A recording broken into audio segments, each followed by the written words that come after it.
Mhm. Okay, so square this up. Give me a second.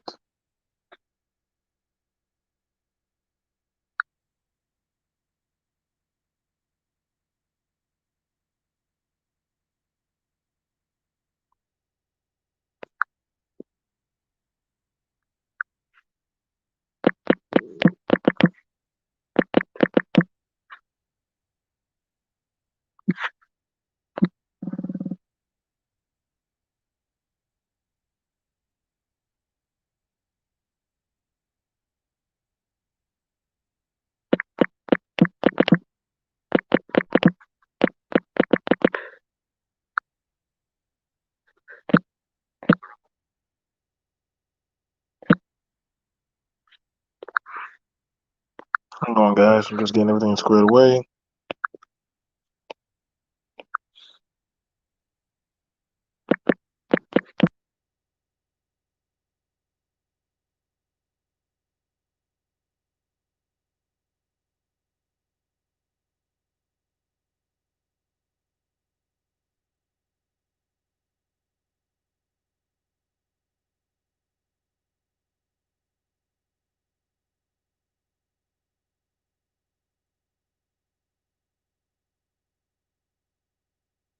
Again, I definitely am here for the conversation. Um, and I might, I think Mimi might step in. I don't know. It depends on how she feels about it. But I definitely wanted to do the conversation about this one, about this talk right here. We already see what's going on. What a lot of things going on. I've done had it even on my show and different other talking points. But we're hearing about the race card and the woes is me, and people are being hunted and hounded down, as because of their color of their skin, and because of the way I look or the way I sound. That's why these things are happening to me in 2021. Now, I just did a show earlier about comic books, and we can see already in comic books, TV shows, movies, um, that literally the structure for people is changing. But I feel like some people still want to use the card or say that because I am of this color, because I am, from this background, this is why I am failing. This is why I can't make it. This is why the powers that be. And I mean, mind you, when we look at a lot of these talking points, we have to ask the question like, hey, is there any validity in that right now? I mean, uh, you can pull it up right now. The CEO of FedEx is now a black woman. The coach of the Boston Red Sox, and I'm a Boston Red Sox fan.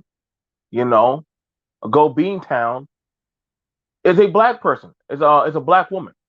Not to say there haven't been black coaches or anything like that, but I'm just pulling out some stuff that there are some barriers that are being broken through. TV shows, movies, highlights, and talking points. But we need to start asking the question: are the racial cards being used at a convenience, or literally are they being worn out of the strip down? When you swipe a card so many times, it doesn't work anymore because you done used it excess amount of times to where the credibility, it's kind of hard for people to really believe that really, okay, are you really, really, really in that situation? Is it really as bad as you're saying it is? So, I have to start asking the question because it's hard to do political debate sometimes because I'm always hearing the feelings of people. And sometimes I hear I'm hearing a lot of racial biases of stuff. Now let's get it clear. One, I am proud of who I am. I'm never ashamed to be a black man, but I don't use that cop for every play. I think it's an easy card to use whenever in a structured talk or debate. I don't like it being used, but I also don't do the talking points of, hey man, like I'm going to disenfranchise you from your historical background. That to me is another cop out. I don't agree with either one of them. I'm never going to play those games. I don't play those games with y'all. I hate when people try to play that game with me. I hate when people try to say we all the same. We are not all the same. There's no such thing as equality. Never has been, never will been. If that's the case, I should be able to. I should be able. No, you know what? I'm not gonna even go down that road. Not just yet. But we're definitely looking at it right now as to the climate of the racial card. We're definitely looking at it right now as a climate of the racial card and the talking points. I'm not here to talk about no kumbaya. I'm not here to talk about no religion or whatever y'all beliefs are. But I want to know, are the racial cards being swiped in overtime? And I guess when some people do they use it at a convenience? I've heard white women, get in trouble and they say, well, who gonna believe me? I'm a white woman. Oh, well, there you go. You just use your card. You use your card. There you go. Just like I've seen somebody say, you people, or what us, or I'm saying that they try to play the black victim card. And I'm like, come on, dude. Not too long ago you were saying you from Chicago. Now all of a sudden you a victim. I'm like, get out of here with that. It's kind of hard to have sometimes a structured conversation with people. Do I have a problem with separatists? No, I don't. I believe it's fine. If you want to be a separatist, you want to take your people, separate, and go your own way. I have no qualms or problems with that. But I also don't like when I see people coming around trying to shame people because they are in a relationship.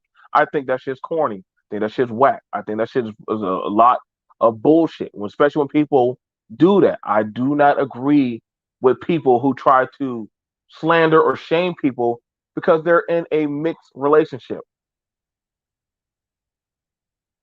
They will say that you were not real, you're not down for the culture, all that other shit. Uh, I'm like, dude, who are you? Are you like the fuck? Like, where are we doing this at? I mean, some of these things for me are corny as fuck, man. I have to say, I don't agree. I don't agree with a lot of these things going on. Like, who are you to tell me who I can and can't talk to? If you want to be race first, that's on you. I don't even care about when people be trying that shit. When they be saying that they're race first and all the other shit, that's on you. Hold that card. But then I always ask the person like, okay, so if you're race first, then bang on your buck or stand on your platform. But don't try to tell other people what they should be doing. But also, I don't agree with other people who like to do that card when they like to say, well, I do what I do, or I push the message of what I'm pushing because of this racial issue or this kind of problem or this thing in my community. Like, stop it, dude. Stop it, man. Now you're just being weak and lame in my eyes. Everybody got some type of, issues going on in their community.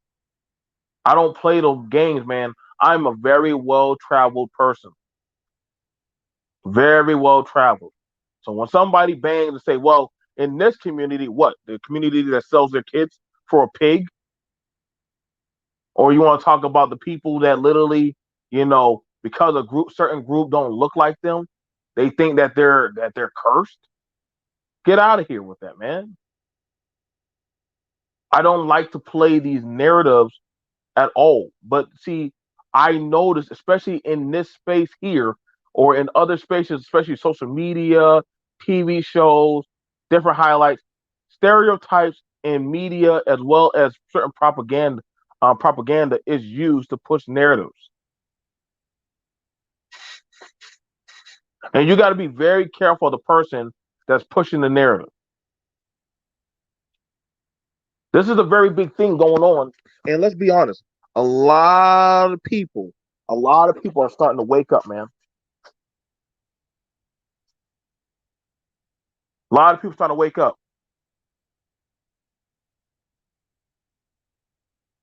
I hear people say, well, that person's not black, they're mixed. But hold up now. Let that person do a good job, or all of a sudden swing the tennis racket or do something that's noteworthy. Oh, they're black. They're on BET.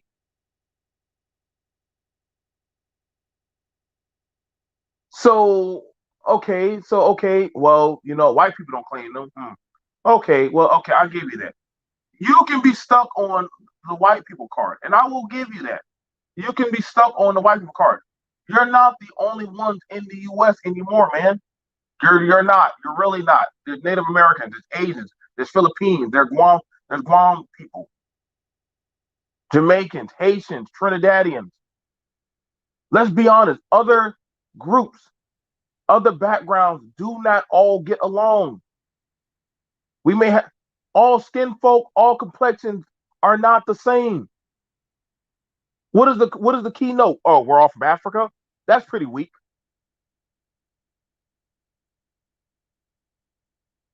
I'm sorry. I've done heard it time and time again. I've been told all these doggone narratives, but you know what? The thing about it is, hey, they're not really working, man.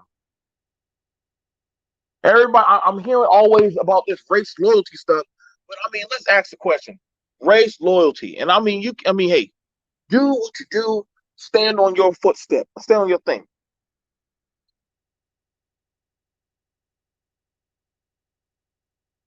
You know, I'm hearing a lot of this stuff, man.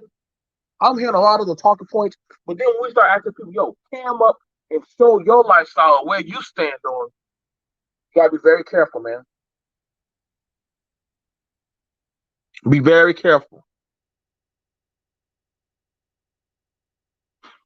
And oh, some of y'all busters don't think because I'm talking about this, you're gonna jump on my platform and start talking that I'm talking about some racial stuff.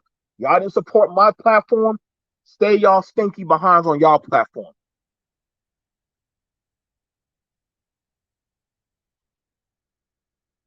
I'm BMT culture. Y'all ain't talking about what I'm talking about. Stay on y'all platforms. We gotta start asking the we gotta start asking the question right now, man. It's a doggy dog world and everybody's trying to get their bone. And I want to know what is going on with this race car stuff. I'm playing I mean, but like I said, is the race card beneficial? Is it really helping you? You gotta ask yourself right now, is the race card really helping you? Is it helping you get an into a means? Is it helping you get a degree? Is it giving you money? Is it helping you find love? Is it helping you get a man or a woman in the house?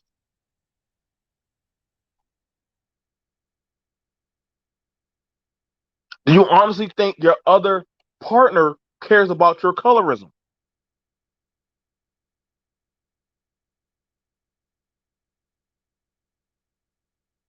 I didn't know everybody has colorism in their groups. Every group has colorism. Indians, Asians, huh? White people. All groups have colorism issues.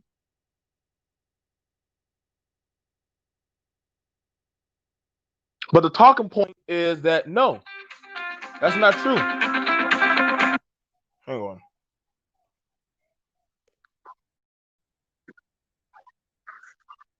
All groups have colorism issues.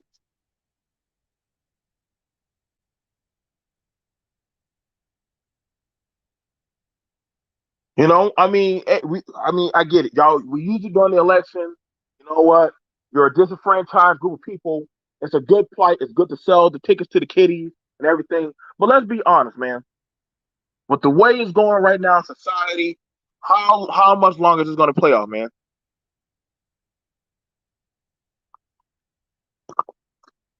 And technically, just like Jay just said, it's a caste system, not colorism. It's actually a caste system. Let's get that out the way. Colorism is actually part of the caste system.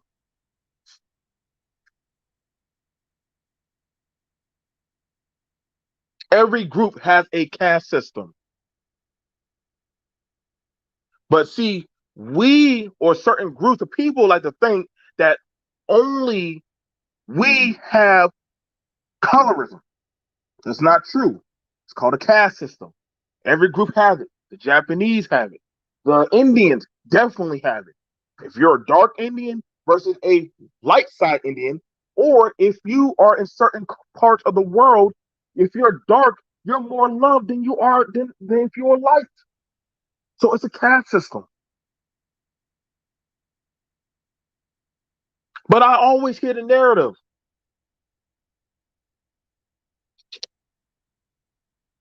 Like I said, I've been there. I done did that.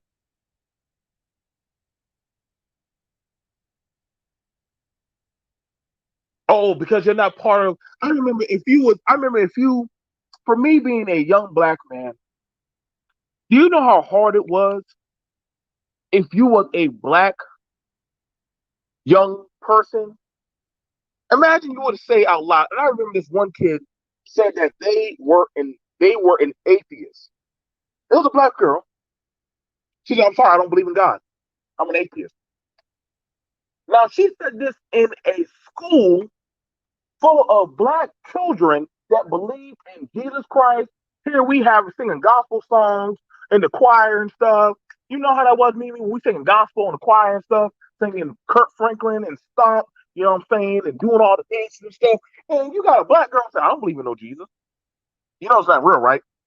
She talking about Scientology. I said, what is this blasphemy coming from this witch? We talking about Jesus. Girl, you better get your soul right. I'm calling grandma. Grandma, the devil is ever so busy. This woman don't even believe in Jesus. She said, "Well, how did we get here?"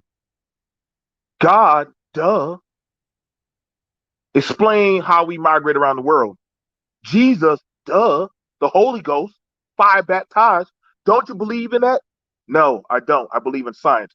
Oh, you definitely going to hell. You definitely going to hell. You know what we told her? Oh, you can't be black. You white. Yeah, you ain't black. You white.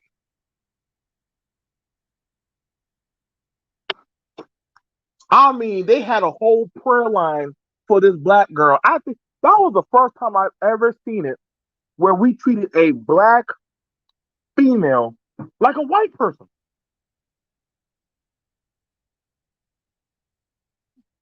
Like they called her white girl for almost like three weeks.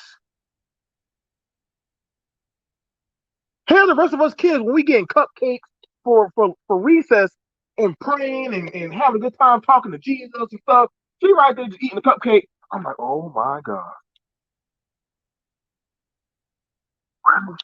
You're supposed to bow your head in a moment of silence. I don't believe in a deity or a God. What is a deity? I only know Jesus. That the devil you talking about?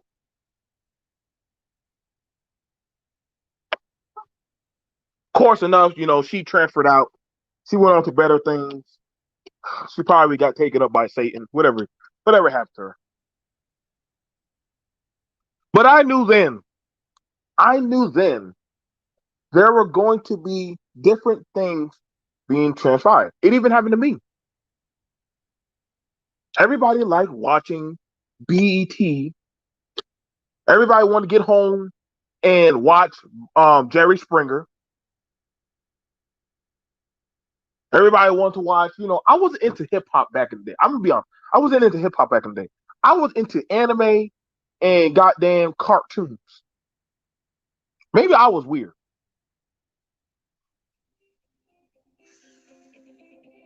you know?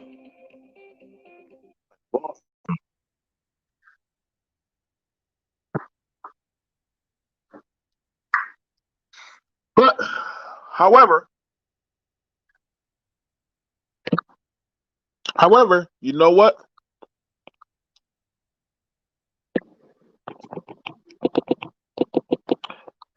So the thing about it was I said, you know what we'll do? I said, you know what we'll do?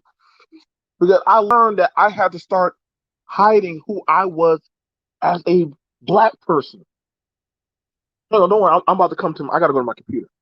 I'm gonna talk about this with y'all.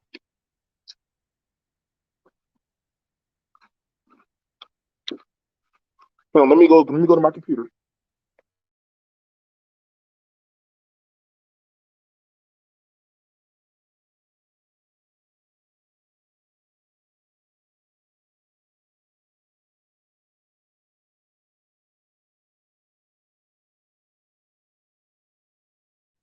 Let me get on my computer for y'all. I want to just be on my phone, but I can't just do that. No. So let me just go ahead and get on my phone. Let me get on my computer. The dog is following me. You know what I'm saying? I guess I can't. It's like when I want to be unprofessional, I have to be. I have to be professional. So, you know.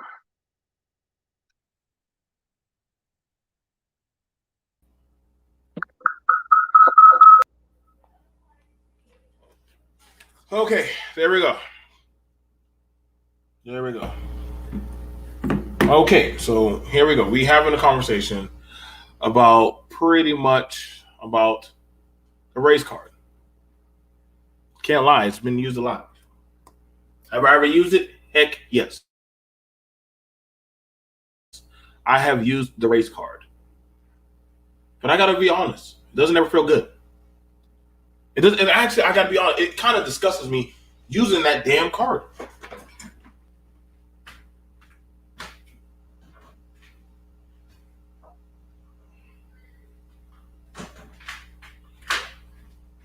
It kind of makes me feel kind of bad using that doggone card.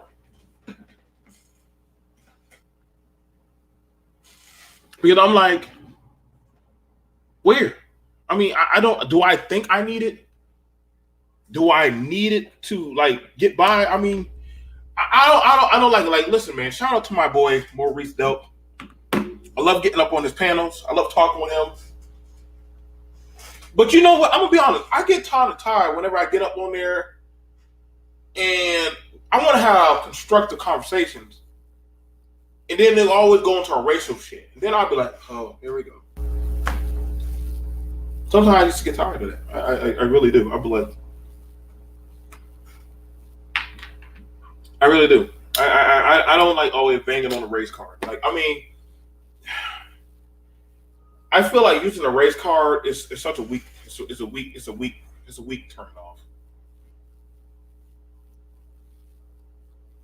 I feel like it's such a weak turn off. It means that you don't really have nothing to go by. Like if you got to turn every conversation about black or white or Asian or Native American or like I'm not saying I want to hear like listen, I'm not saying I'm sweeping aside my endeavors or issues, but I'm also not about like I'm not about to just talk about race.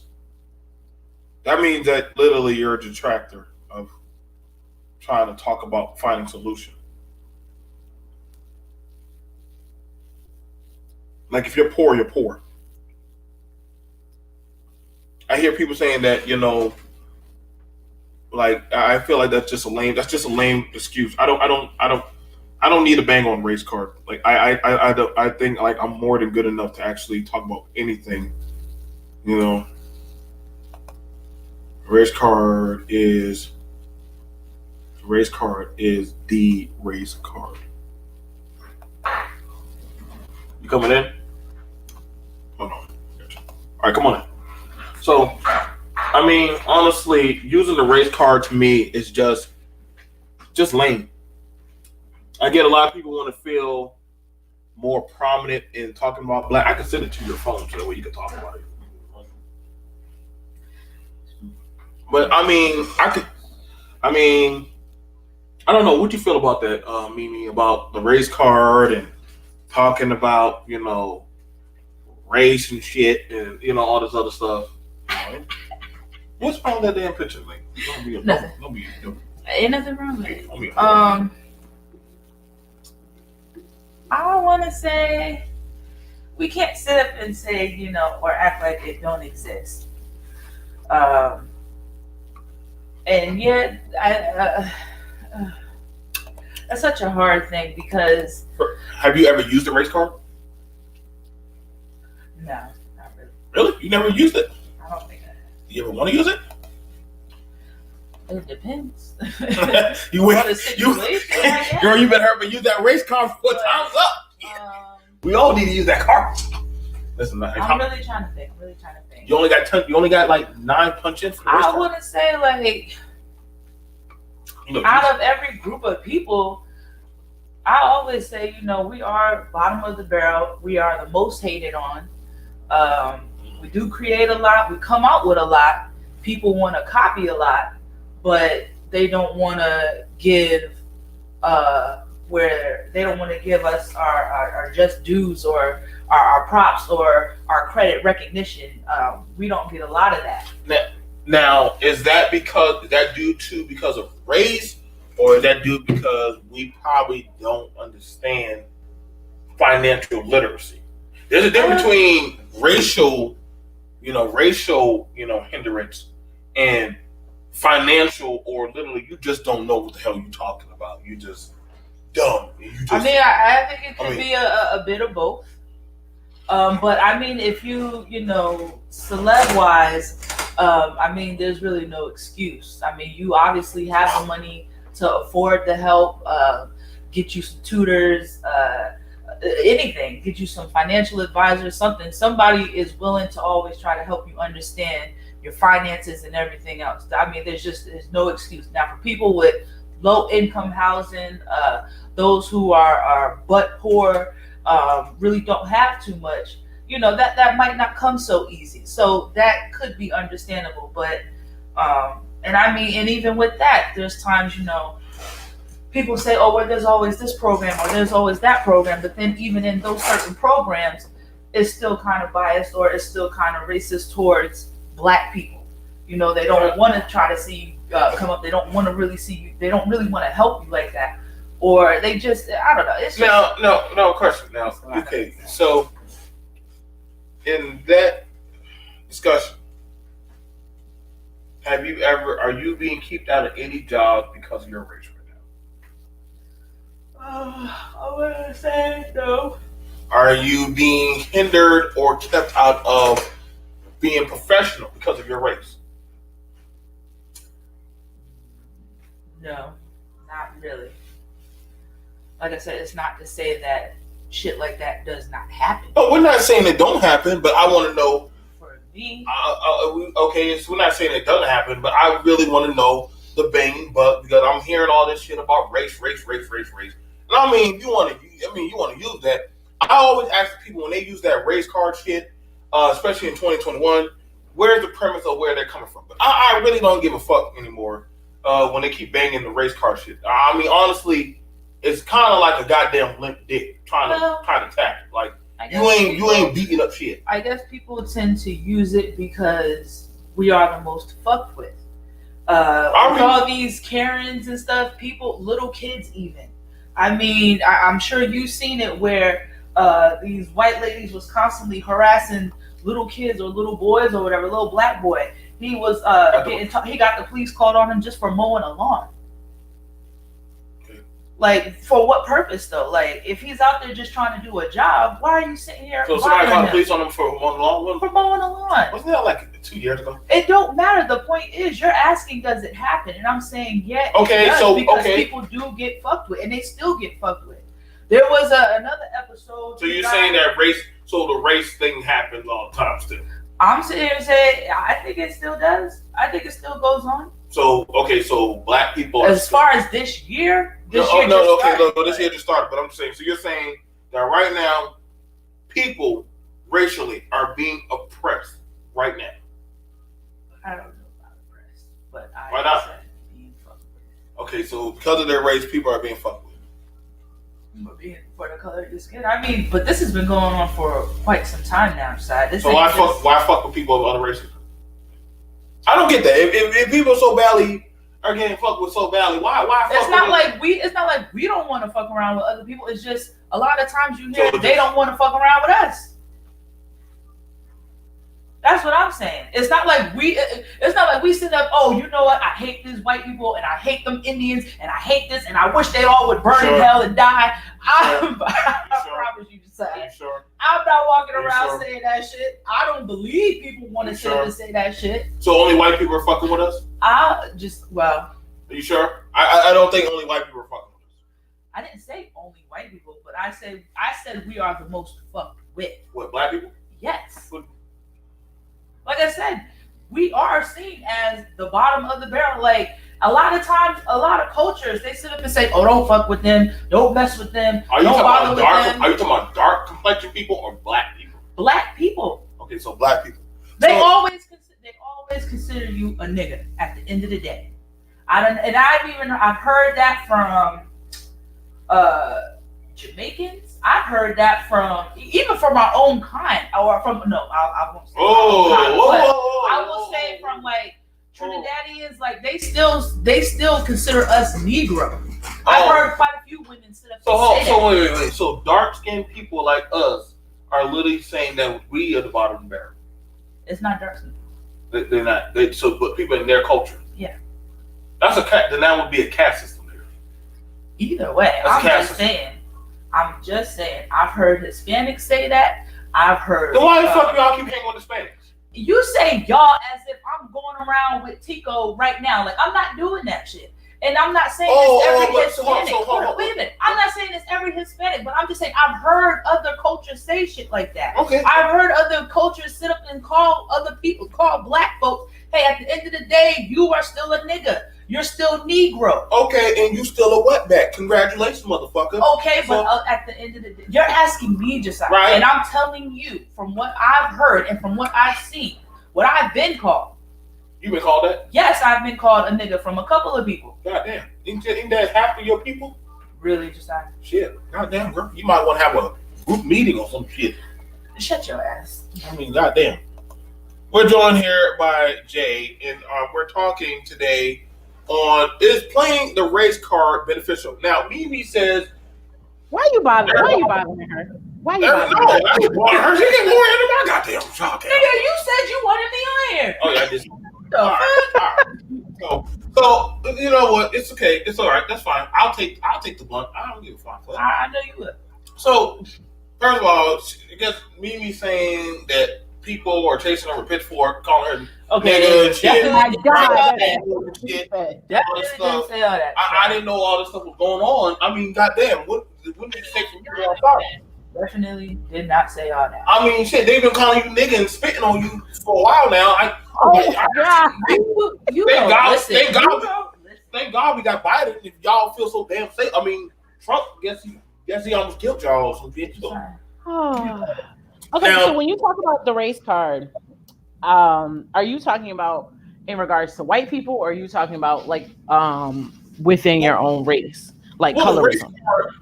Well, see, that's the thing about the complexity of the race card. The race card can be pulled with anybody. See, the race card can be pulled on anybody. You know what I'm saying? I've seen. No, you're right, because my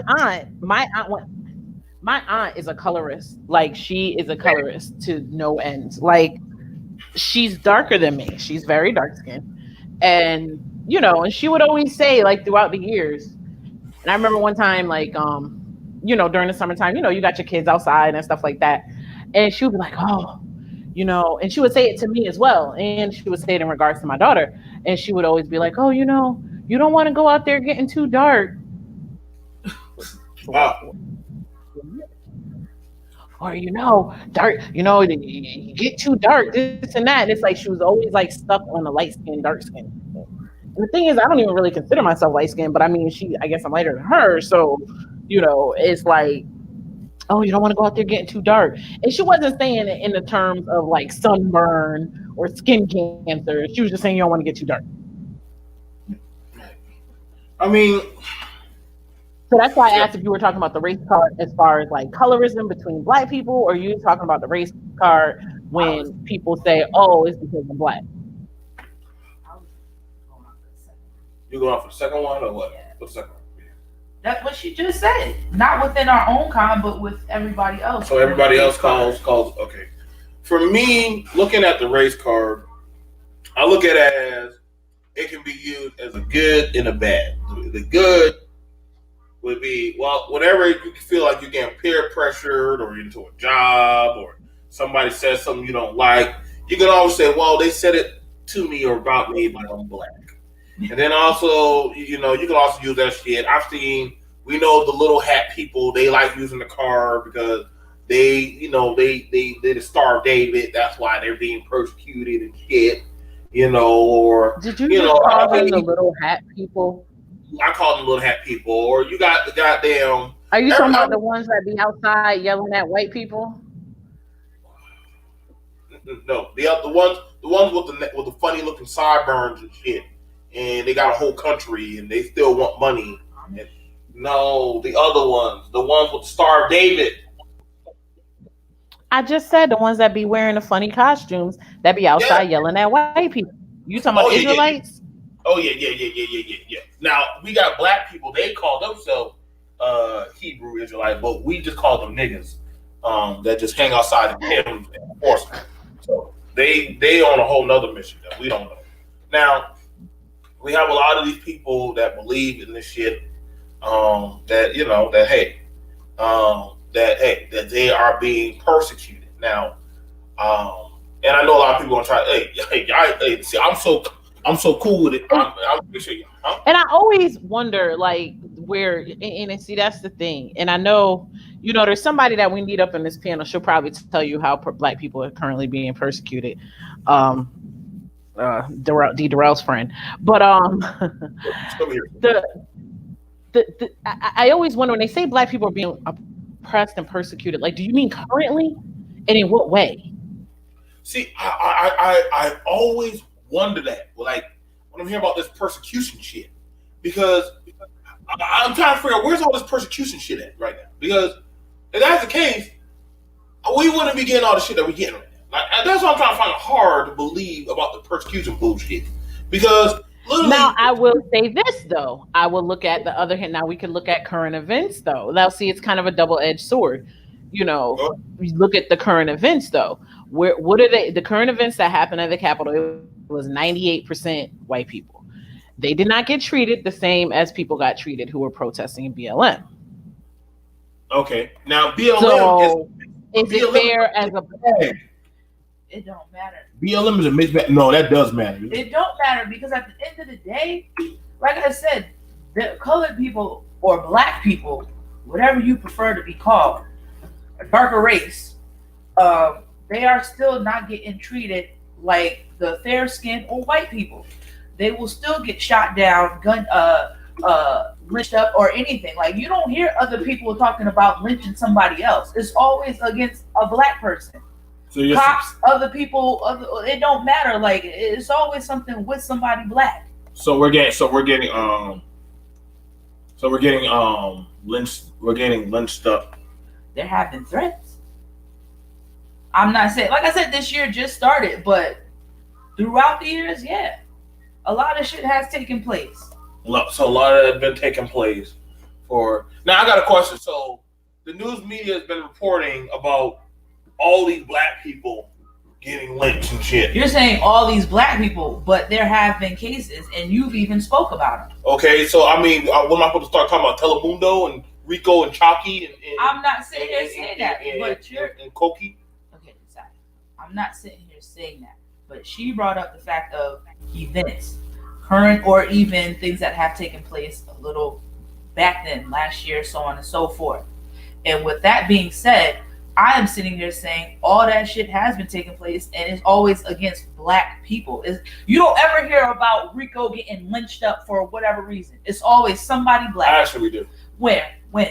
Actually, they just were having it when doggone they were talking about ICE and running up and doggone mistreating people, putting them in cages, and they sleeping with space blankets and shit and all the stuff, and getting put on trains to internment camps. Like, miss me with that. You definitely. You sit there saying miss you with that, but I'm telling you on what it is that I've been seeing. How you been seeing that? Where?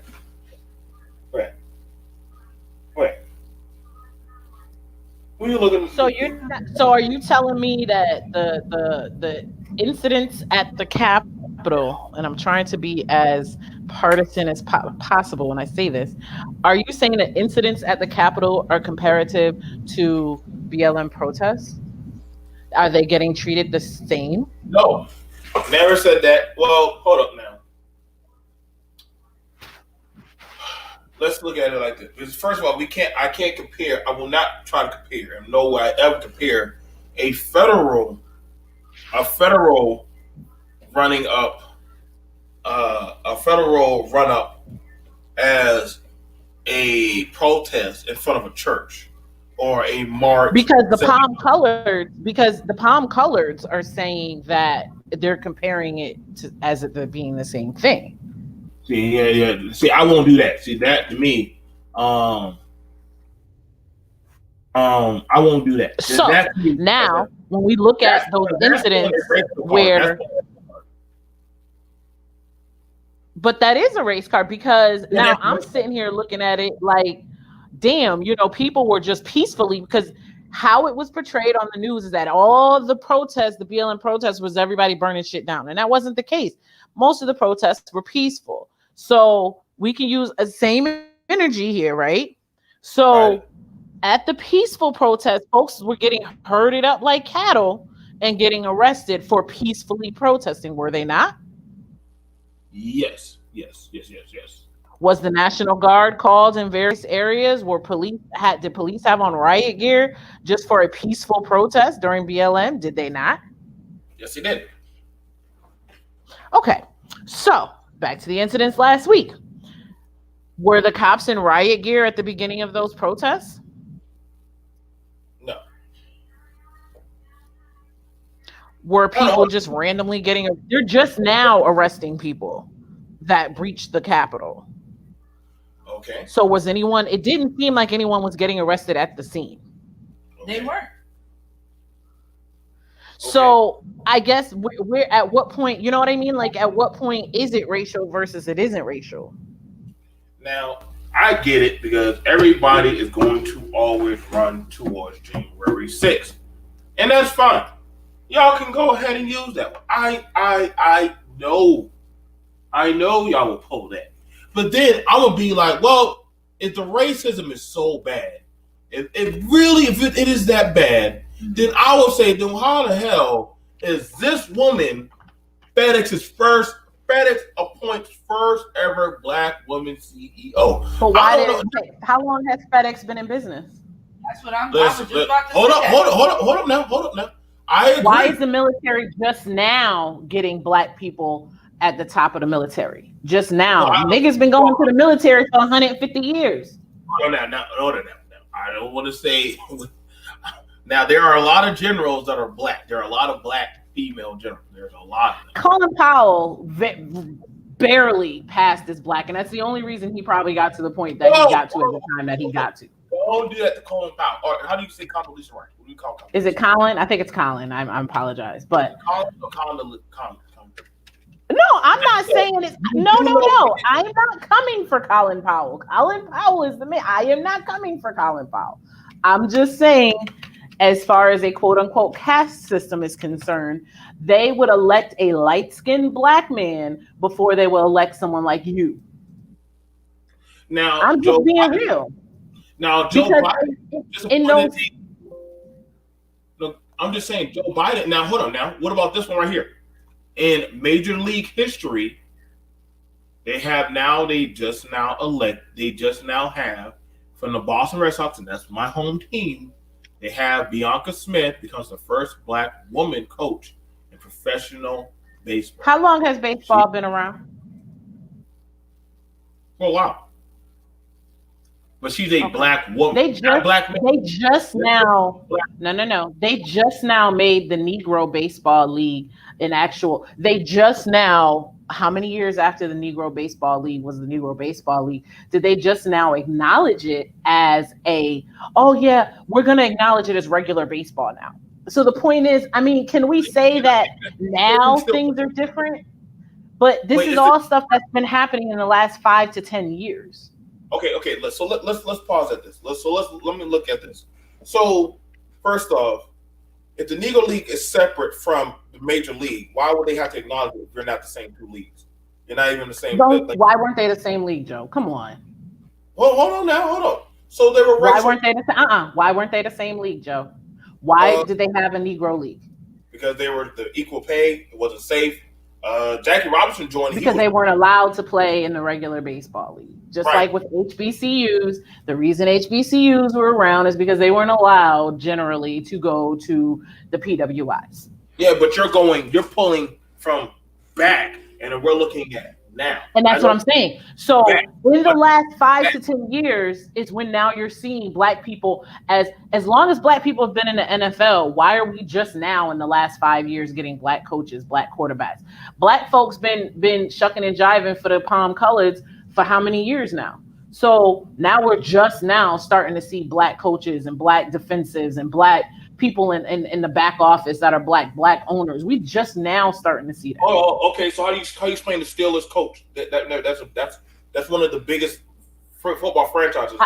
I just said we're just now starting to see that in the last 5 to 10 years. So y'all trying to say y'all trying to be accepted? Because I don't hear the Samoans doing this. I don't hear the Hispanics doing this. I don't hear nobody. How many Samoans are there in comparison to how many black people are? Whoa. Okay, wait, hold on. So, okay. There's like one Samoan to every 100 black people. Come on now. Hold on. You can't dismiss the way. I'm not dismissing it, but I'm just saying like black people have a way larger population than Samoans. Okay, so is it the gripe against blacks? Blacks want that type of acknowledgement with white people?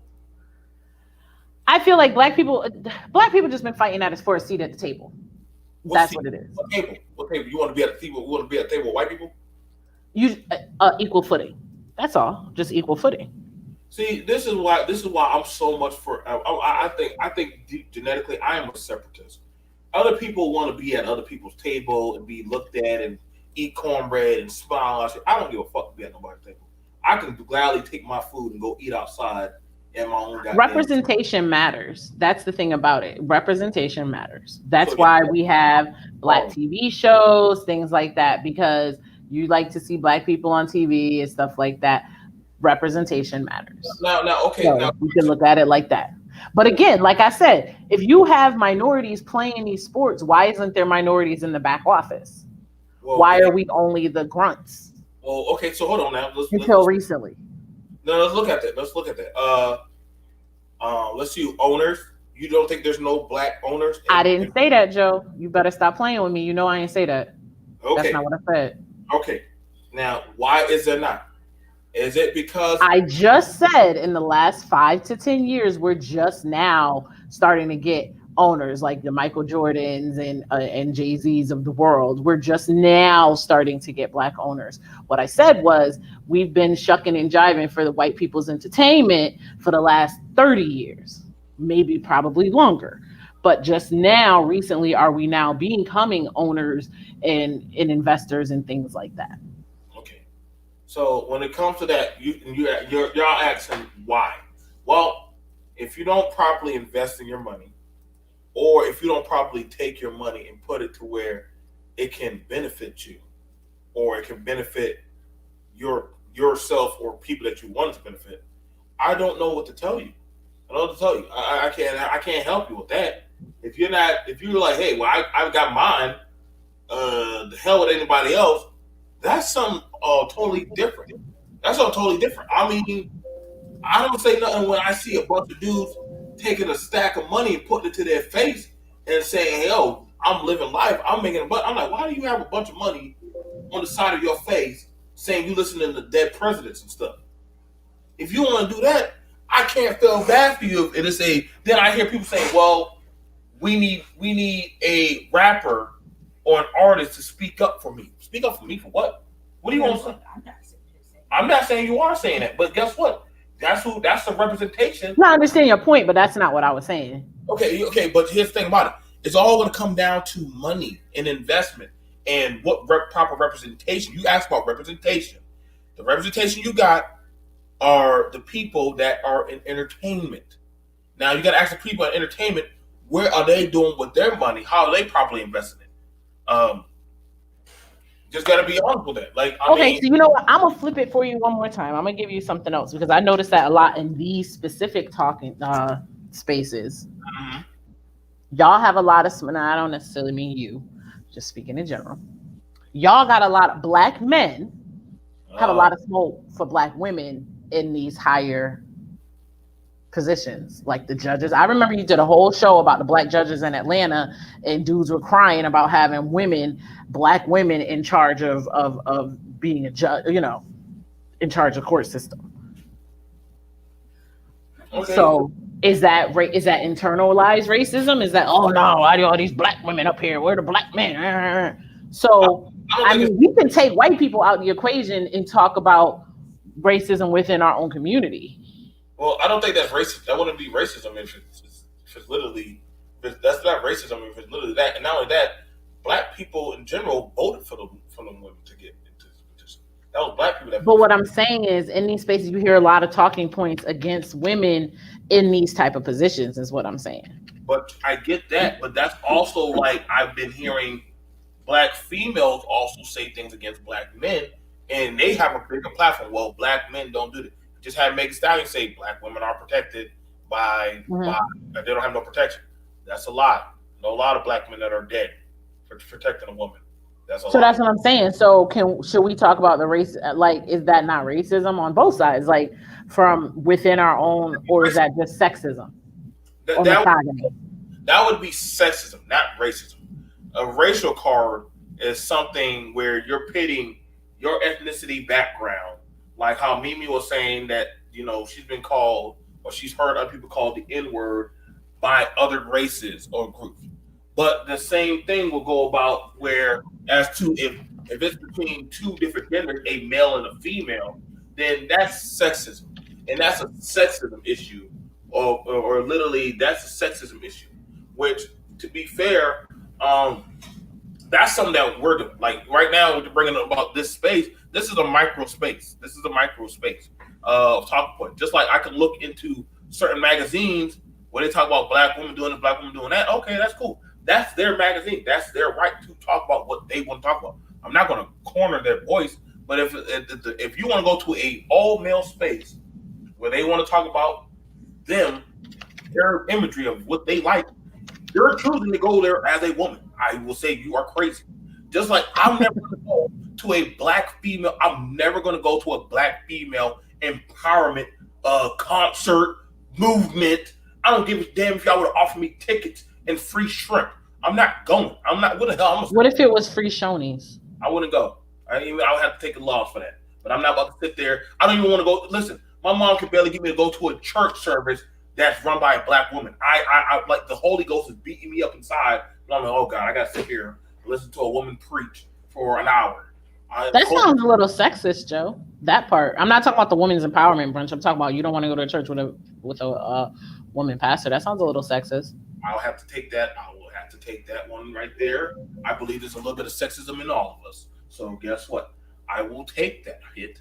I will. You know what? I will take that. A little ism in all of us is a good thing. I will take that. So I will take that sexism of me not wanting to listen to a woman preach. I will eat that card very happily. Thank you. Just like I said, I know my comfort zone. I'm fine with being a separatist. If black people feel, or any group feel, like look at it. Do you see the Hispanics saying that, hey, we should be included to know if you feel like you're being screwed? Yes. No. They are. They do. They are, and they do. I stopped myself. But I thought about it. They are bitching and complaining. They are bitching and complaining about stuff. But also I find the hypocrisy. Here's the thing about it. Black people are out there running for, going for the Latin community, and X, Y, and Z, y'all, and they don't have no problem calling y'all the N-words and all kind of goofy shit. And I'd be like, what? Like, where they do that at? Then all of a sudden when it come time for it to talk about reparation or anything like that, some of y'all like to roll your eyes up, black people, and then Latin people, they definitely don't like hearing that shit. When we talk about reparation shit, or I always like to talk get over slavery. I love that talk. You know, did I say anything? I'm like, wow. So you tell me what to get over? Who are you? Like, see, that's when the race card gets thrown. That you're playing the victim card. You're using your race card. But then when I hear about other stuff or different other movements of people and genocide, they don't tell them to get over that. I don't, like I said, this is why I say you play a dangerous game when you play the racial card game. You start playing that game, I'm like, hey, be very wary of what you say. Be very wary of what you say.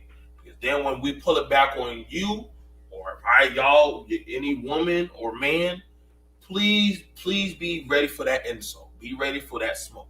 You know what I'm saying? Mimi, you got anything you want to say? Like I said, I'm all for having a conversation. That's what I said. Race card. I don't think anyone else wants to have that conversation today, from what it sounds like. I still feel how you have a right to. You're right. I just believe, like I said, that black people, granted, some, might go a little off the deep end, but I still believe that we're the most group to get fucked with quite a bit. It don't matter what you say, how you want to say it. We've been getting locked up, especially black men have been getting locked up, incarcerated falsely over the years. I've been getting killed for no apparent reason. Joe, I'm gonna slide off. Huh? Oh, she said she had to go. Just Yeah, I'm coming. So, but to me, like I said, I just feel like black people, I don't know. We got a lot going on. And like I said, I still believe we're the most hated group.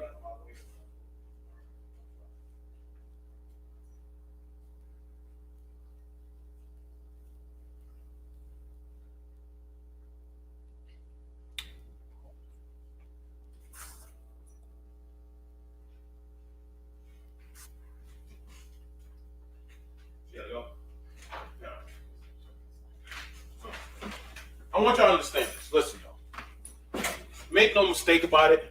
Like, see, the racial card is a very uncomfortable thing to talk about. It's a very uncomfortable thing to talk about. People like to talk about it at a convenience when it benefits them. It is. Because then you have to look at it's like if you peer into the darkness long enough, evil looks back at you. Am I going to say what the ladies were saying doesn't have any validity? It's not right. It's not kosher to talk about. No, I'm not going to say that. But I'm also realistic and also acknowledging that if you're going to say that, then be prepared when somebody turns that back on you. Be prepared. The National Negro League was set up not so that way they could be like, well, guess what? Well, we want to be part of the. No, they wanted the doggone say, yo, we can play just as good as anybody else. Right, but that's still equal footing. Well, did they really have it?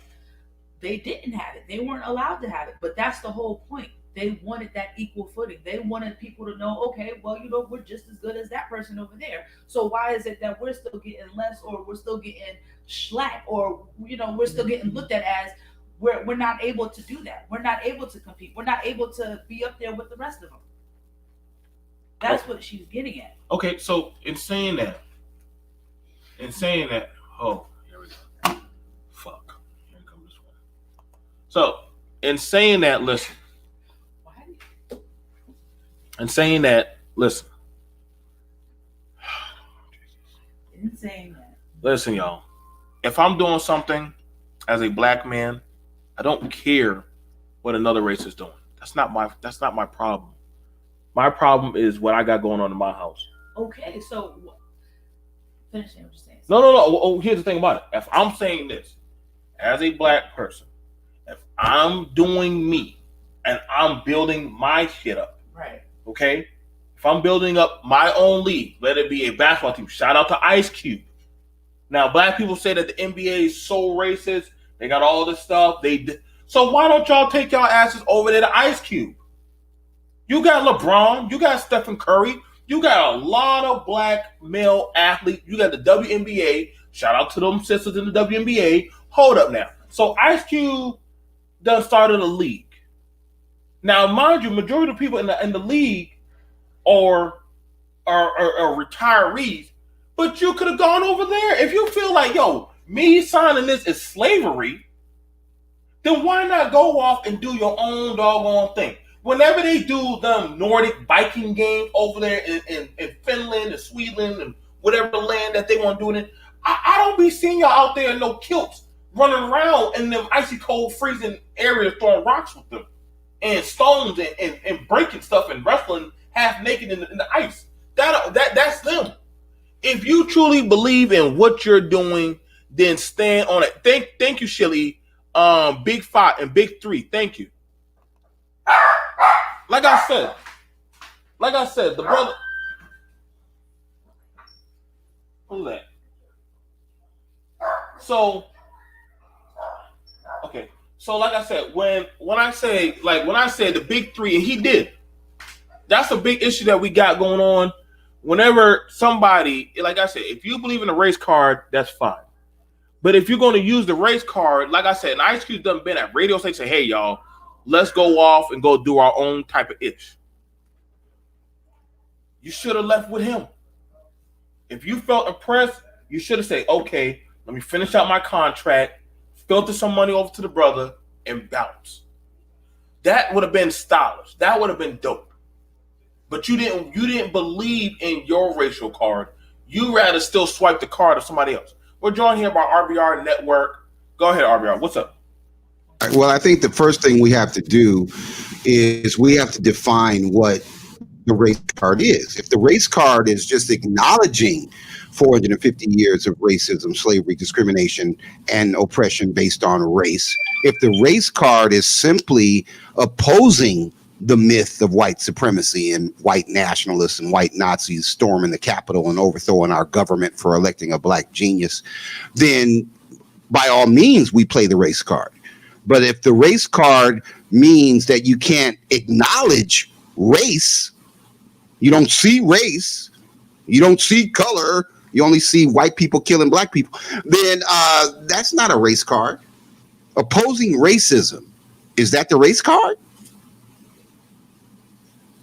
No, well, to a lot of no. is, but I'm RBR for the $5. We have to define what the race card is. If it's recognizing racism and the myth of white supremacy, that's lame. And okay, and so in looking at all the stuff, call what I don't know what that's it. Off white brick. Okay, so the thing about it is this: anybody, any and everybody can use their own race card for their benefit. Anybody can use their race card for their benefit or try to play it for a benefit or literally try to get away with certain talking points. We see that happen time and time again. I've seen it when Latin people have done that, talking about their disparaging that, hey, because we're listening to that, we're being kept out of jobs because everybody's treating us like illegals. That is using a race card. Everybody is making it because of their background that they're all looked at a certain type of way. The Arabs, when it happened after 9/11, they were treated a certain type of way. Literally, people do use their card to benefit themselves at times. So I get it. It's not just something that only it's a black and white thing.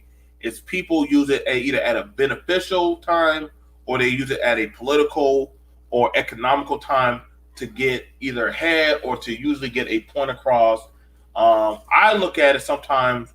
I get it. Sometimes it is a necessity, but also sometimes it's looked at as a weak tactical move in certain areas because you couldn't actually use your point to get across. Okay, so are the Godfather movies or the Sopranos or Tony's Pizza? Is that an Italian race card? Is our Kung Fu movies and Panda Express and Benihana, is that an Asian race card? Yes.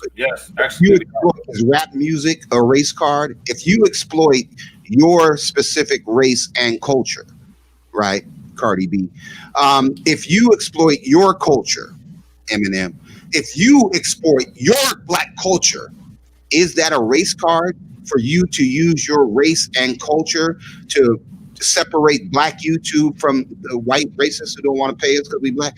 If we exploit our culture, our Black Panther movies, our culture, our Cadillacs, and the way we put the music out there and all that, our culture, is that really a race card to use your culture to give yourself a leg up by selling tacos or pizzas or whatever your culture is defined by? All right. Is that really a race card? Or is that what we should be doing in order to have a more homogeneous, free, and thriving economy? Okay, okay. So in fair in saying that, okay, and sound like we found a level of where RBR can flourish in a conversation. So I guess he's definitely. I guess God has a ram in the bush for everybody. And I'm about to pass it over to Sheila E. How you doing, BMT? How you doing? RBR in the chat. Yes, I'm gonna use my race card every chance I can in the inner city, because you know why? That's why the funds is come in the city. Because it's the black on black crime, the police brutality, the drugs. So my thing is, when you hit in the inner city, they're making money off of that. So I'm gonna put out the race cards to make sure with those nonprofit organizations, and when they put in the minority and diversity, no, those words, the devil's always in the details. Let's say blacks, because I'm tired of inner city when it's New York, Detroit, Chicago.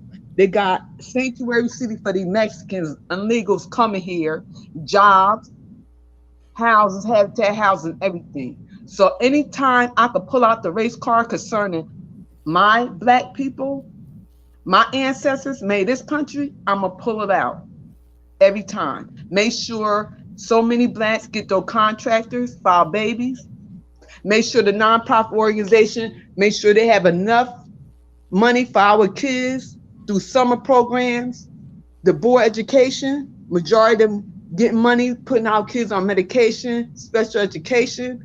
I'm gonna hold them accountable every time I can. Yeah, I'm gonna put out the black card to benefit our people. Because one thing about us, see, we don't use our cards to ourselves in territory like the Chinese people, like the Latinos and Mexicans. We always want to be friendly with everybody else with their territory, but we friendly. Why? We being friendly, they come in taking over the community, justifying our section and stuff. Yeah, I'm gonna use my race card every time I can. Well, I think that we have to apply it. We have to look at what we call the race card, how we define it. That's why it's very important.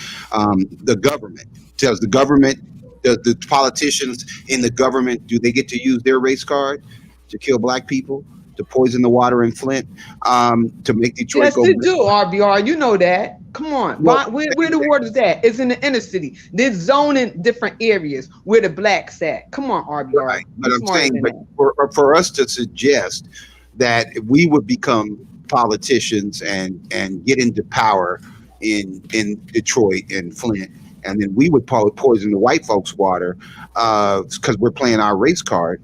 I think we have to have a better definition of what we're talking about, because if you're going to be in government, you don't get to play no race card. You have to govern for everybody. Okay. The civil rights movement was not about black people. It was not about integration. It was not about whatever you think it was about, so you can date interracially. It was, or you can't see color.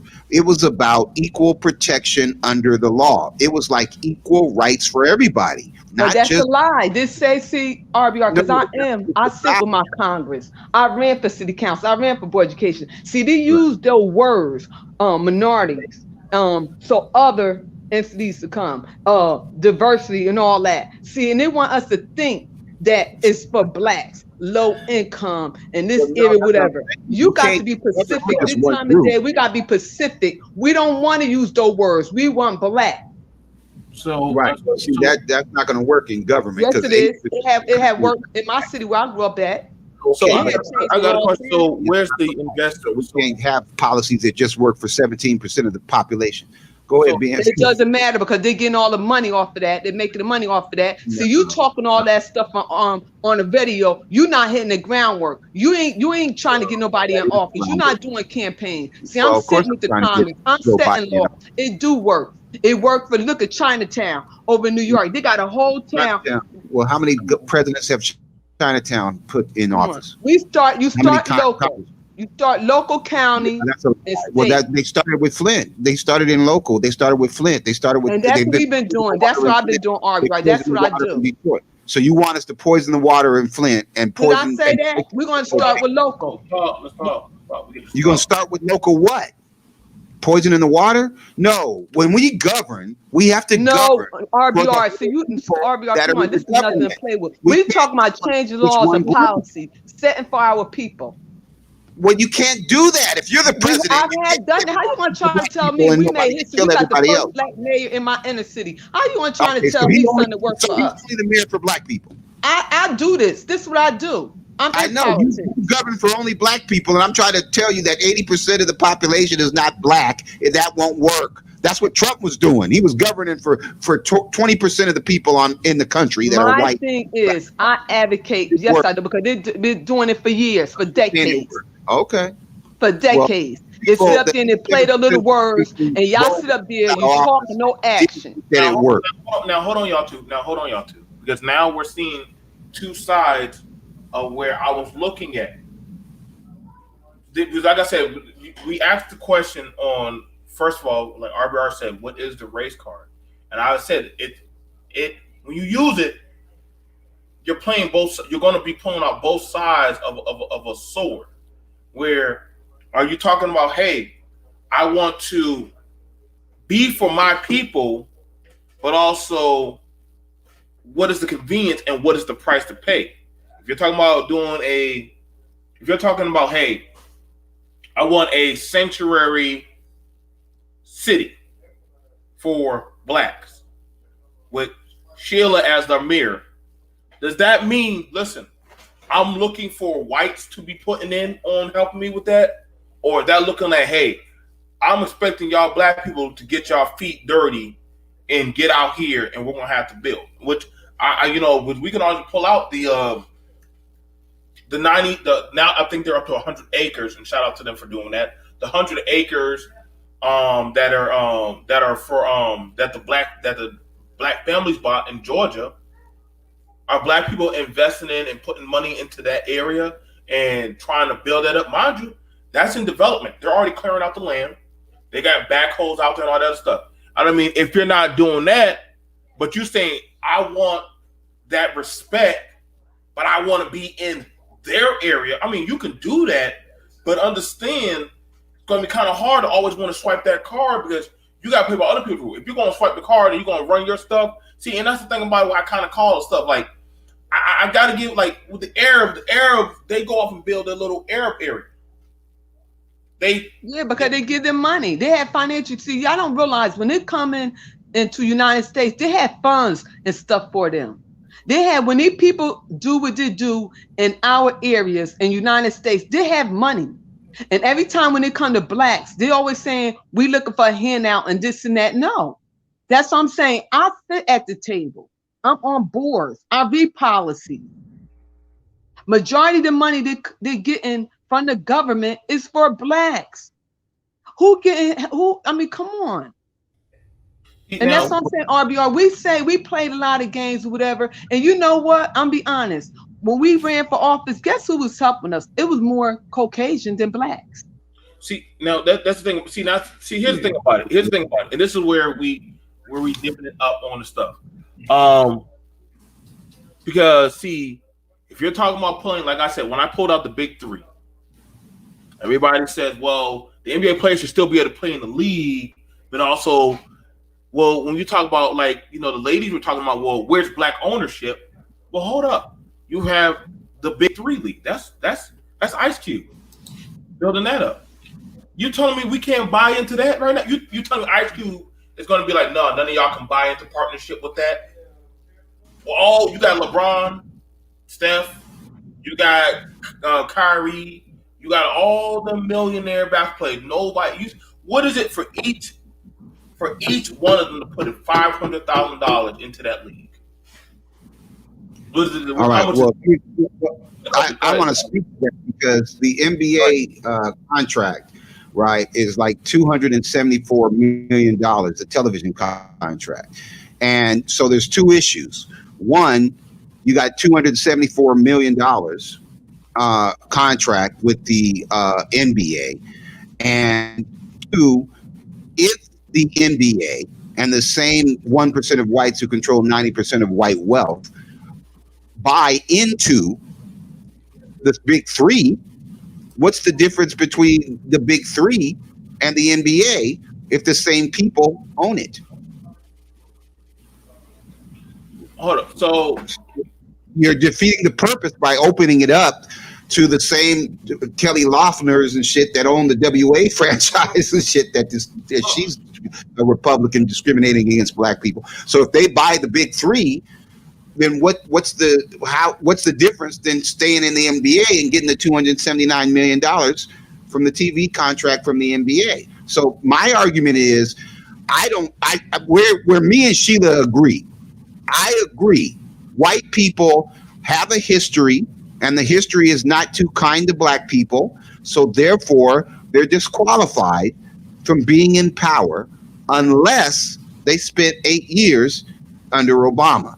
So I'm saying that if black people are going to be in those positions of power, and they should, Barack Obama gave the black farmers $1.25 billion. White presidents could have done it, didn't do it. How come? Because the black farmers are black and the white presidents didn't give a damn. So I'm saying that if we are going to be in power, we can't be poisoning the water in Utah and making Wisconsin go bankrupt. We have to govern for everybody. We can't be discriminating against gays and discriminating against the Mexicans and discriminating against the Asians, thinking that that's what white people do when they get into power. They discriminate against us. So we're going to get into power and we're going to discriminate against them. Please. All right. You know what, RBR? I'm being honest. We know they don't do it like that, but that's what's being done. We know how they put on no policies and stuff and make it seem like equal rights for everybody, but that's a lie. So my thing is, let's play smart. Let's get our own land. We build our own little country, area, our own like, planet. right, Okay, that's like Black Wall Street, like Rosewood. Every time we trying to build, they're trying to conquer and divide. Wall Street so they could burn up Rosewood. Okay, so what I'm saying is, you talking to like Candace Owens and Psychopath. No, no, RBR. No, my thing is, we need generation wealth. I disagree. Everybody coming to the inner city. I know. I disagree with that. I disagree with that. The $1.3 trillion that black people spend every year does not come from the inner city. Why? Because the 94.3% of blacks that are in the middle class. I'm saying that we need to start building our own communities. Okay, I hear that, Sheila. What happens to this planet if black people go to another planet? Why when every time when it comes to everybody else could do it, but when it comes to black people, it's like it can't be done. What's wrong with you, RBR? What's wrong with me is if we left this planet to the third grade. You know what? See, you with your negative the planet would be dead. And then they would find old slavery mentality. And they would tell us that we have to go find another planet. They have destroyed this. That's wrong with, you know what? That's what's wrong with some of our young kids. Because you set in your ways with your old slavery ways, and you always talk about when it comes to black, they can't do nothing. But you can't go to another planet. It's 77 trillion miles away. You stay right over there in your channel. Planet. Talking about the real brother talking. You talk that mess over there. Because you know what? These kids these days, they are fighters, and then whatever they believe in, they're gonna fight for, and all that stuff we talking about. Come on, young. Okay, we got to be the change. Want to be the? If we want to see a change, we got to be the leaders. We just want to get them motherfuckers out of power. Now, if they're not in power, and that's when you educate people, register to vote and stuff. If they're not, if the Nazis aren't in power, what we power? Ain't talking about the Nazis. We ain't talking about the Nazis. We talking about the black They're card. Nazis. Oh, come on. They're Nazis. Okay. Now, if they're not in power, how can they poison the water in Flint if they're not in power? How can they make Detroit go bankrupt if they're not in power? How can they kill Trayvon Martin and let George Zimmerman get off if they're not in power? The problem, we know they're in power. The problem is let them be powerless. I'm not talking about keeping these people in power. Or you go in there and you vote them out. But if you talk about the planet where black people, where the white people will leave us alone, Rosewood Planet, Black Wall Street Planet. He think he know everything. He a lot of talk and no action. You know everything that I know. Yeah, you sitting up there doing all that talking. You ain't gonna do nothing. You know, if we started Black Wall Street, these goddamn racists will blow it up and blow everybody up. I do know you've been to your city council meeting. I know that they will blow it up. But I know if we take over, when last time you've been to a board education meeting? We take over actual. When last time you registered somebody to vote? Our own Wall Street. We won't blow up our own Rosewood. They would. So if they're not in power, we don't have to worry about them blowing us up. Okay. So I do know that. So let's examine this. I'm gonna show y'all from right here. I'm gonna show y'all this right here. Looking at this, we gotta learn how to have panel etiquette.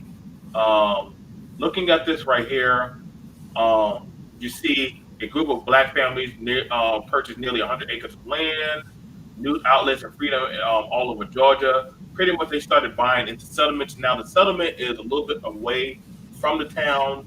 They've actually started to clear out the land. You can actually keep track of it. Now, here's the thing about it I have the issue with is that people are just watching them doing it, but they don't want to participate.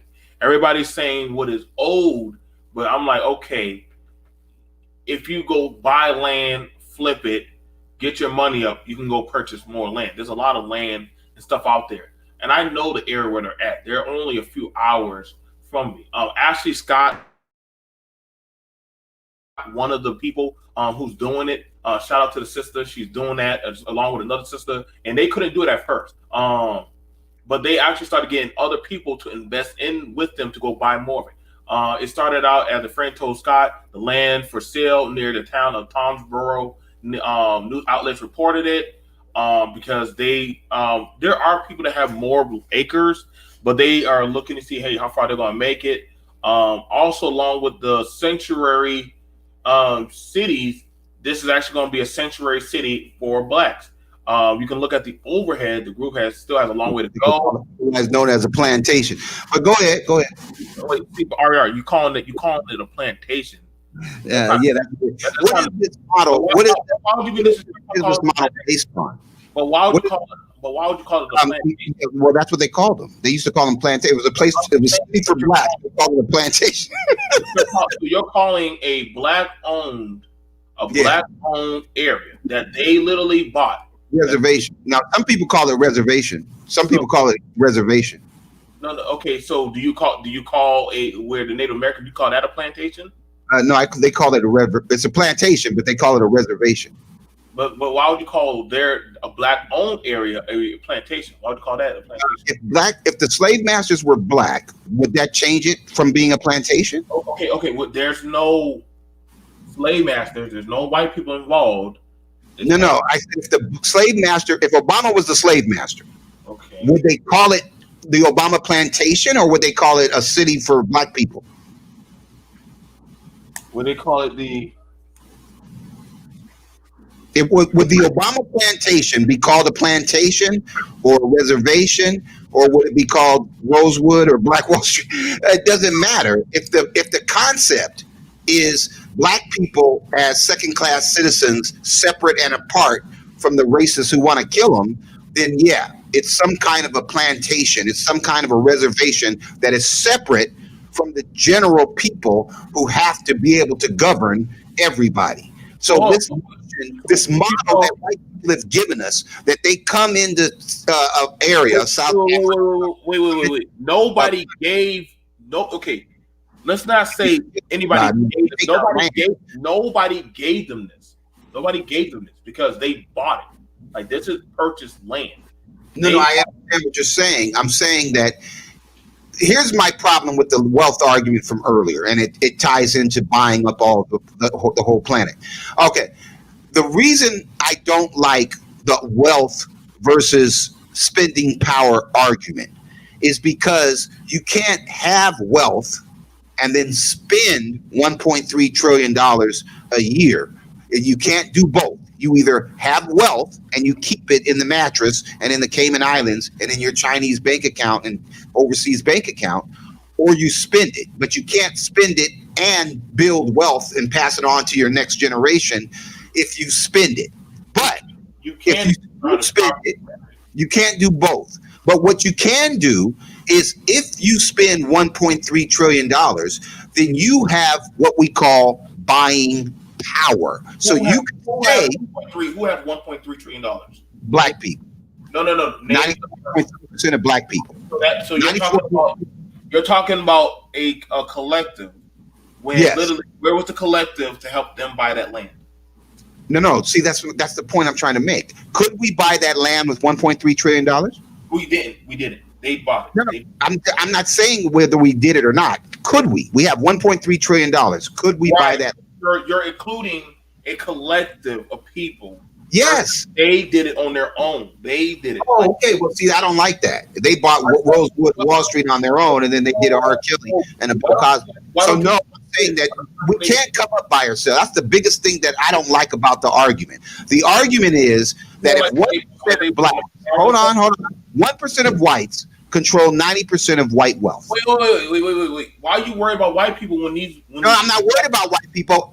I'm saying that the model that you just gave us, where 1% of blacks control 90% of black wealth, is a white model. White people do that. We as black people, we don't have 1% of our population that controls 90% of our wealth. How come? Because that's stupid, because everybody will be broke. So what I'm saying is, as black people, RBR, that's one lie. You only get 2 lies a show. Go ahead, Sheila.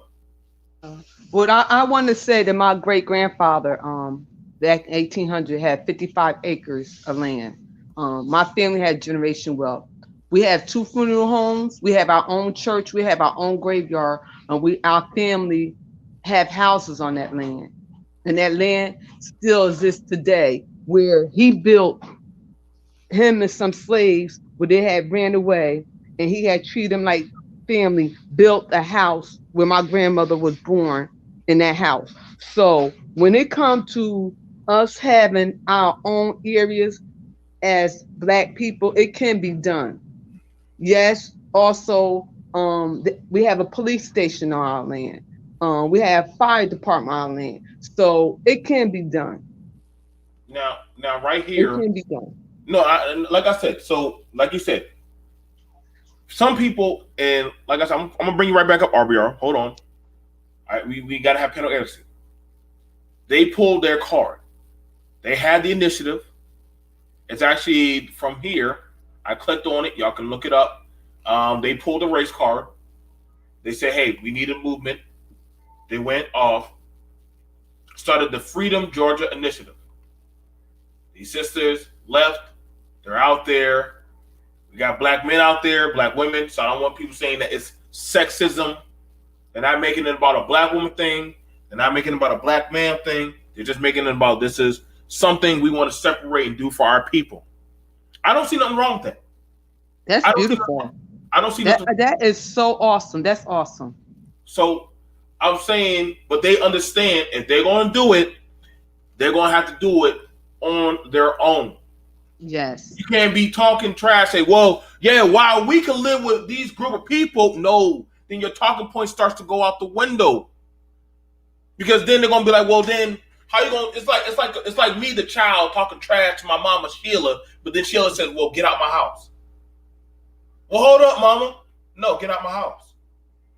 I mean, if you're gonna talk it, then walk the walk. I mean, they're not out there begging nobody. And guess what? They got endorsements from other people that want to help. CS in Tech.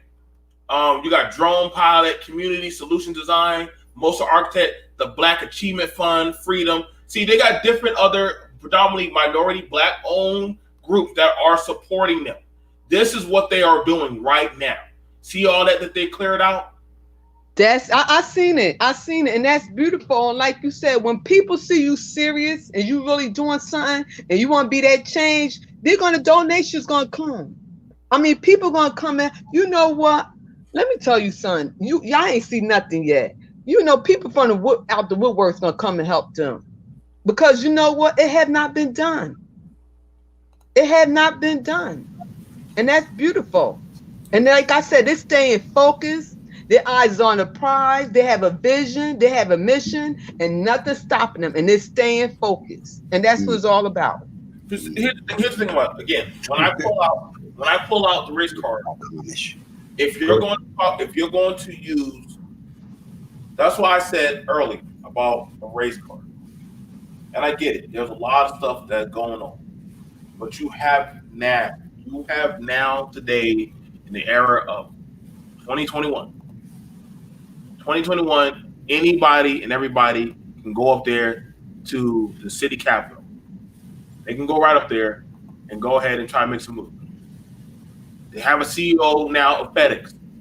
She's the CEO. She's the CEO of FedEx. That woman right there. She's doing her own thing. Boston Red Sox just hired their first coach. Yes, had to take some time. Yes, but however, what you're going to do now? This is what I'm talking about when people talk about, well, what took so long? I get it. It did take a while, but you're here now. You're here now. So what you do from here on out is going to be up to you. You know what I'm saying? I don't look to no person or no celebrity or no chain or holding money to their head to represent me. I don't look for that. I don't look to no YouTubers to speak for me. None of y'all or do what I'm doing. I'm handing out food right now. I don't care where it comes. I don't care where the truth comes from. I'm about the truth. Okay, okay. Hold on, RBR. Coach is up here. Run your show. Coach is up here. Coach, can you hear me? Yeah, I can hear you. Go ahead, beloved. We're talking about the race card. How much can you play it out? We're looking at people right now who are taking their own initiative, taking their life in their hand, and making changes.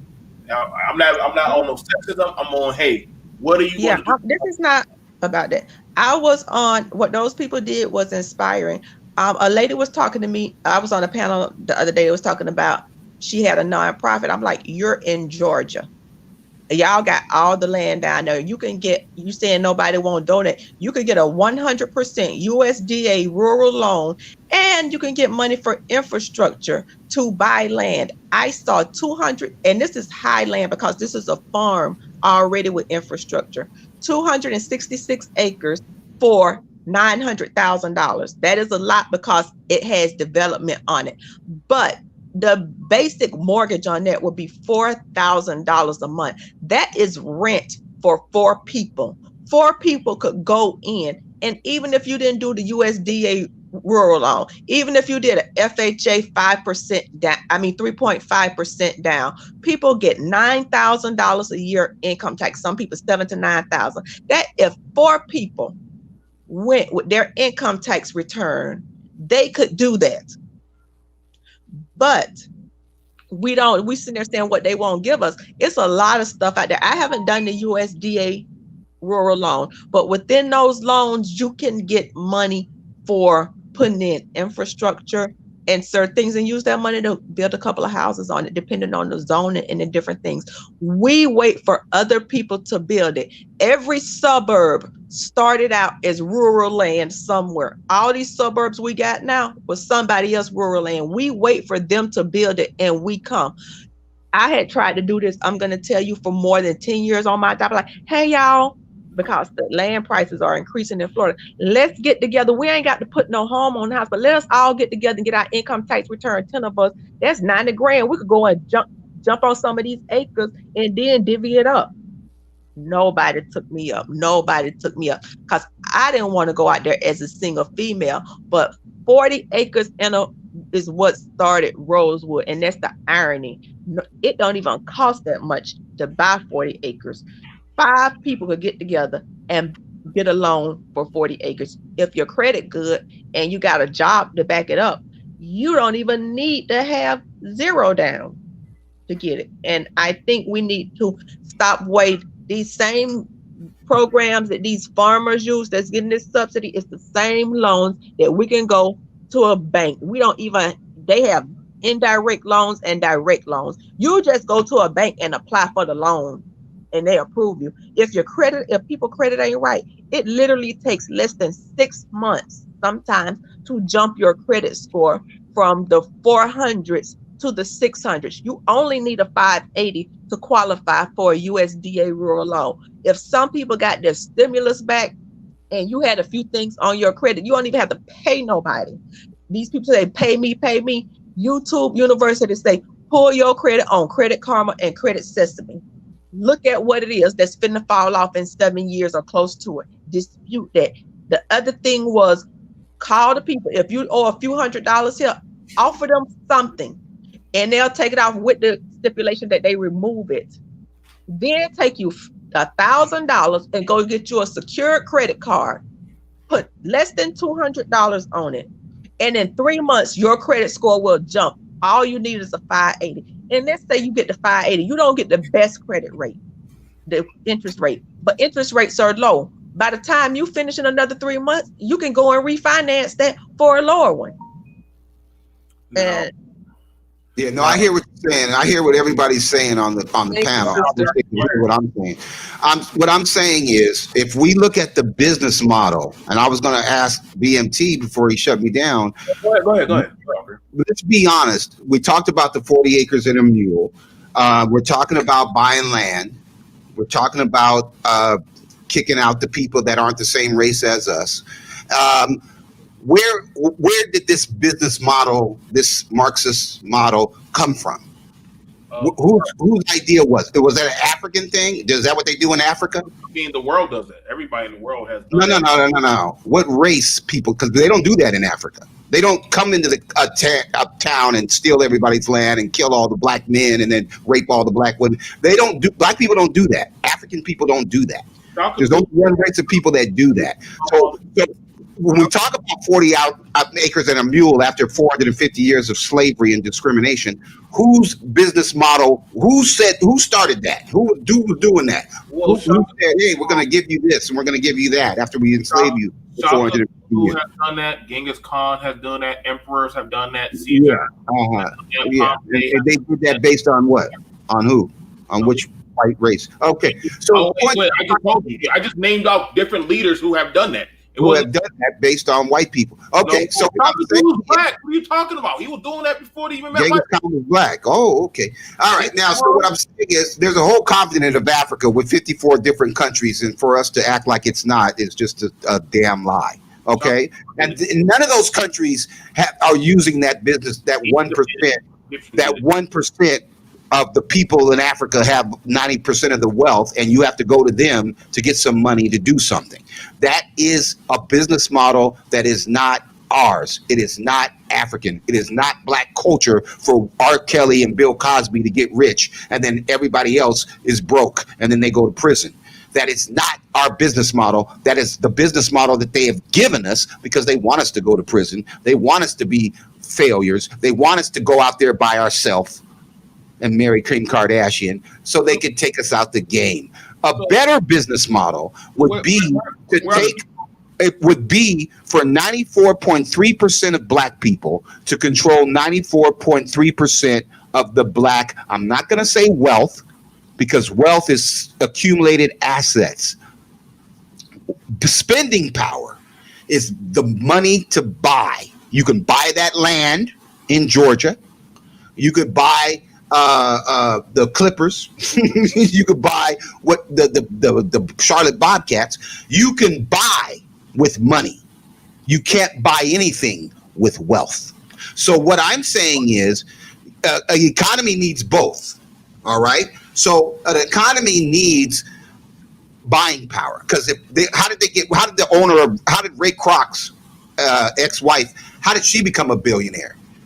McDonald's. Okay. Who buys the burgers and the fries and the ice cream cones? We do. How did Walmart get rich? How did she get rich after Sam Walton died? Who buys? Does Donald Trump shop at Walmart? Who buys? Who shops at Walmart? We do. So the point that I'm trying to make is we need both. Why did nobody try to help Ice Cube And I'm going to explain you. I can explain to you. Right. It's the same argument with the Negro leagues in baseball. The money. Now, the talent in the Negro leagues was better than the talent in the major leagues because the Negro leagues was all black. But the talent in the NBA is all black, so therefore the talent is in the NBA, all right? And the talent's not in Europe. But here's the problem. To get the money, the $279 TV contract with TBS and ESPN and ABC, you need to get access to the 1% of whites who control 90% of white wealth. I'm not saying that we shouldn't do it, but if we do it, the last thing we need to do is isolate ourselves. Why? Because now you've cut off the money. It'd be better if we use our buying power. See, it's like hockey. Hockey doesn't have very many black players. The black players that are playing in hockey dominate. How come? Because they're black. So black people, how much money do we spend on hockey? Zero. How come? Because there aren't enough black players. That's a better power than starting our own hockey league. That doesn't make any money, but the black players. Wait. Okay, so let me get this straight. So this is like I said again. LL Cool J or Ice Cube was buying TV stations. As much as we complain about media, and I'm looking at this right now. As much as we complain about media, and shout out to Culture for talking about that and the investment. Literally, if instead of bitching and complaining about the woes that be, and shout out to Magic Johnson, but I believe even Magic Johnson even tried to help out with this. Y'all could have invested in your own shit and just go off and do your own BET. They could have invested in BET. They didn't want to invest in that. I don't have a problem with that because that's from Viacom. And honestly, and then looking at BET was sold to Viacom for $4 billion in stock. No. Okay, he started. So rap legend. Hold on. Let me do my show. Rap legends Ice Cube and LL Cool J joined forces to bid on 22 regional sports television networks on the U.S. Justice Department is forcing Disney to sell, but their bid was not accepted. Disney acquired the 22 stations as part of its $71 billion acquisition, the 21st Century Fox. Disney, already the majority owner of ESPN, wow, I didn't know that, is official believe controlling the 22 sports stations would give the company too much power in sports landscape. And say, in looking at this, the Department of Justice on June 2020, what is that? 29/18, that it will require the Walt Disney Company to divest 22 regional, I think we'll be dead by that time, sports networks as a condition of its acquisition. Now, knowing this, there's no secret that they have tried. Now, honestly, this is where it calls put your money where your mouth is, and this is why some people are built for it, some people are not. See, this right here, this is power. This is the power because you're taking and you're purposely separating yourself and you're building your own economy. God, I don't know why you say that because see, we built this economy, so why would we build another one and abandon the one we've already built that's worth $30 trillion a year? Why? Listen, stop with the narrative that we all have access to. Sheila, do you have access to $1.3 million? No. Cole, and that's what I'm saying. He keep on deflecting. He know what he's doing. Cody, do you have access to $1.3 million? No. Nobody here has access to $1.3 trillion. Excuse me, $1.3 trillion. That is the collective. And let's be honest, that's not all the blacks. That's actually them adding other people's money into our shit. But what you can do if you want power, if you talking about the race car, see, one thing my father told me, if you're going to talk shit in my house, get the fuck out. I said, whoa, Dad, no, I'm serious. If you're going to talk that, then bounce. Granted, I could probably have the moral ground, but he has the high ground always. So it's like, understand, if you're going to talk this jab, make sure you're ready to actually step on what you believe in. If you want to say, hey, listen, I respect the person who doesn't mind going to the city council and fighting for them grants and getting them. Say they're going to ask you, well, what are you going to do, Sheila? Well, I'm going to take this, I'm going to flip it into a program, and I'm going to show you the return on investment. What do you think they're going to do after that? Oh, hey, Sheila, since you did that, we'll slide you another 5,000 if you can do it. If you can do some more. Can I say something? That's how. Go ahead. Right now, sometimes we can't just go in bomb rushing no stuff. But what I am gonna say is this: here, this is what I've been doing a little bit of research on. Right now, we have an aversion to farming because of its connection with slavery. Right now, there are more people not doing family farms. So a lot of these older farmers are retiring and their children are not going into that business. Organic is a big business. Right now, we're talking about climate change and a lot of things.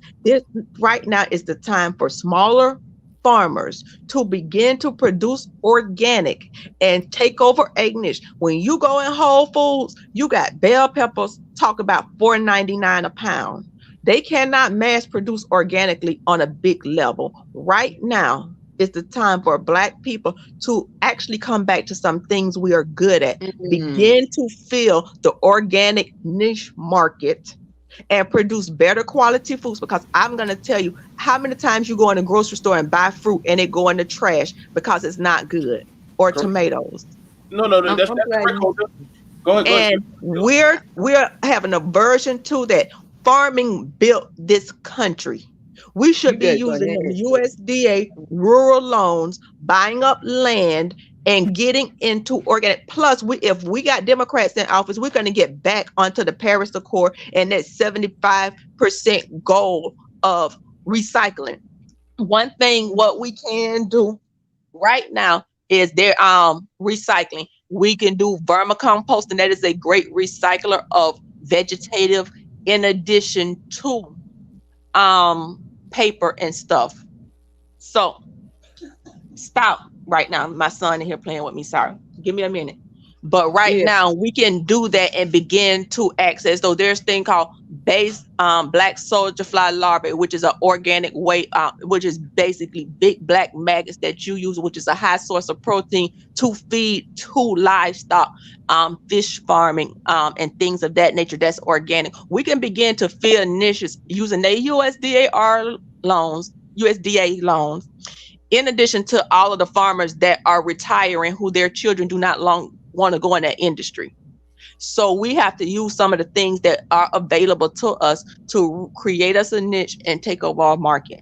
That's just one idea of how we can do it. Now, so let's play. And one more thing, the person who say 580 is low, it's not about how it looks, it's what you need to qualify. And yes, 580 is low, but for somebody who was at a 470, who may just need a little bit of boost to get their own thing and go from paying $1,400 a month in rent to maybe getting them something where they can pay $500 or $600. And I'm not saying that because you can't do that in the city, but I'm saying there are alternative types of homing to purchase and use that revenue that they had that they're no longer paying rent with, and using that if they don't have kids as an itemized deduction. That 580 is all you need. It's not the best, but it'll get your foot in the door to be able to do some other things. Well, look at you, Koja. God dang, you fine today. You on some stuff today, little mama. You definitely on some stuff today. It's the most I ever I actually said. Now listen, this is a big issue. We got to be realistic. I keep hearing us bitch and complain and talk about all the shit. Listen, y'all, I get it. Y'all motherfuckers want to get into tech. Y'all want to have the new gizmos and gadgets and shit. But you ain't going to get nowhere if you don't control the land, if you don't control the food, if you don't control where the shit is going. Now, it's no secret now. As much as we want to do the card, play these cards, listen, we make it seem like it's such a bad thing to get our hands dirty out there. Blue collar makes green collar, which ends up becoming white collar industry. It's a fact. No matter how you try to play it out, it is what it is. Well, See, I think, can I say something? for me, And I like what the sister was saying, because that's what my family doing on the land now. They grow their own vegetables and stuff. And that's why I say I'm going back to my roots, to my family land where my grandmother was born and raised at. And because I said it's gonna come to the time we're gonna have a shortage on food. My grandmother taught us how to grow vegetables, how to grow watermelons and different stuff, how to preserve them in jars and make our own bread and biscuits and stuff like that. So that's why I decided to go back to my roots down south so I could grow my own fruits and vegetables. So looking at this right here, and this is a little bit of an old thing, but I want you to understand. About before I click it over to RBR, listen, y'all, this is a big problem. We always think them crazy hicks and all them other people are poor. They're not poor because they got wealth. There's a difference between being rich, and then there's a difference between being wealthy. Wealth is legacy. Rich is for the time being. The wealth makes money itself. Wealth means you literally have something to fall back on. It's a generational thing. I didn't understand that until my father took me out there to 40 acres and literally sat me down on a giant ball of hay and says, listen, there is money in the land. You just got to know how to pull it. I'm like, what do you mean? You can do anything you want with this land, boy. Put trailers on here. You can doggone sell this hay that you're sitting on. You can do all kind of things. You just have to use your head. But the thing about it is, if you don't pass on the necessity of the skills, it goes to waste. It goes to waste. You know, and I get it. It's hard. It doesn't look glamorous. It's not the lifestyle. We don't want to get seen with the rough palms and the dirty hands. But guess what? Guess what? It's money. That's free governmental contracts. You think the government won't be trying to jump on and put down some solar panels on Sheila's land? If they would have asked her and she said, hey, I'll allow y'all to get some solar panels, put them down on my land, they'll pay her. All she got to do is just let them set them up right out there. Get free electricity so they can collect power. They'll pay her for that. Or to go ahead and do different stuff. This is, man, y'all, the thing about it is, if you're going to play these cards, and look, if you're going to play these cards, you better understand how to work it for what you got. And the thing about it is, we're not passing on. See, this is why the racial card it's not always going to work, because you're not properly. If you're going to use it, listen, you can say whatever you want to say about the dudes climbing up and down, calling them all kind of discriminatory names and saying they come from Mexico. But one thing they don't mind being seen cleaning them floors one day, but they know them pennies are going to add up to that dollar. That's going to add up to $10. That's going to add up to $100. That's literally going to get them to their destination. You can look down on them jobs for what you can right now, but guess what? I'm telling you right now, they pay off in the long run. And if you don't teach your children or you don't teach your people how to properly market and probably get stuff done, I can promise you, some of the wealthiest people that y'all like saying, oh, let's go out to Texas. Y'all talking about going out to Texas to work. Other people go out there to the richest people that I know are out there in Texas. And guess where they are? On farmland. Out there on different types of agricultural businesses. Yeah. Go ahead. Go ahead, RBR. Okay, well, here's the thing, and it's okay for us to agree to disagree, Yeah, and it's also okay for us to understand that people did think about these issues before YouTube, and we figured out some things that are actually true, and we could tell you without being crazy or being dumb or being full of shit or whatever. There are people who know the truth, people like me. I have a friend who started a company, and he got some money from a brother who worked at Microsoft. He gave him $2 million to go public for his company called InfoSpace, and they raised $633 million in their IPO. All right. His name is John Arnold. I was the best man in his wedding. I introduced him to his wife. All right. Here's my point. When Google started, the two Indian dudes that started Google went to John and pitched him Google, and they needed $25 million to start the company. He should have invested. He didn't. So the white guys that are in the 1% of whites who control 90% of white wealth, they gave him $25 million and they started Google. The dude was on TV yesterday on MSNBC. He has a documentary on Netflix about how social media is out of control. All right. And he said We couldn't control it. When we started Google, we had no idea that people would put a bunch of false information up there, and the Russians and Donald Trump and all these people. And so now there's so much misinformation on the internet that we can't control it. And there's QAnon theories and all this. And I totally disagreed with what he said. Why? Because we can control it.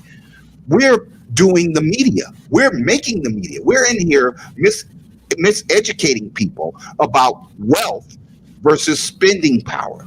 We could spend our money with whoever we want to spend it to, and we are doing that. When I talk about the $1.3 trillion, the pertinent question isn't that 1% of the people have $1.3 trillion like they do in the white community. The pertinent fact is that the brother will say, well, what we're spending our money on is shit that we need. We need food. We need tennis shoes. We don't need Jordans. We don't need steak. We don't need caviar, but we need food and we need shoes.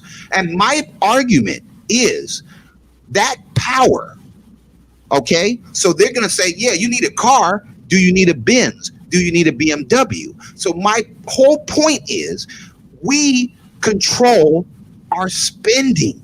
And what, as far as the farm is concerned, what are we doing right now? What are we doing right now? We're on social media. And what are we doing? We're putting words into the AdWords search engine. How much are they going to make today?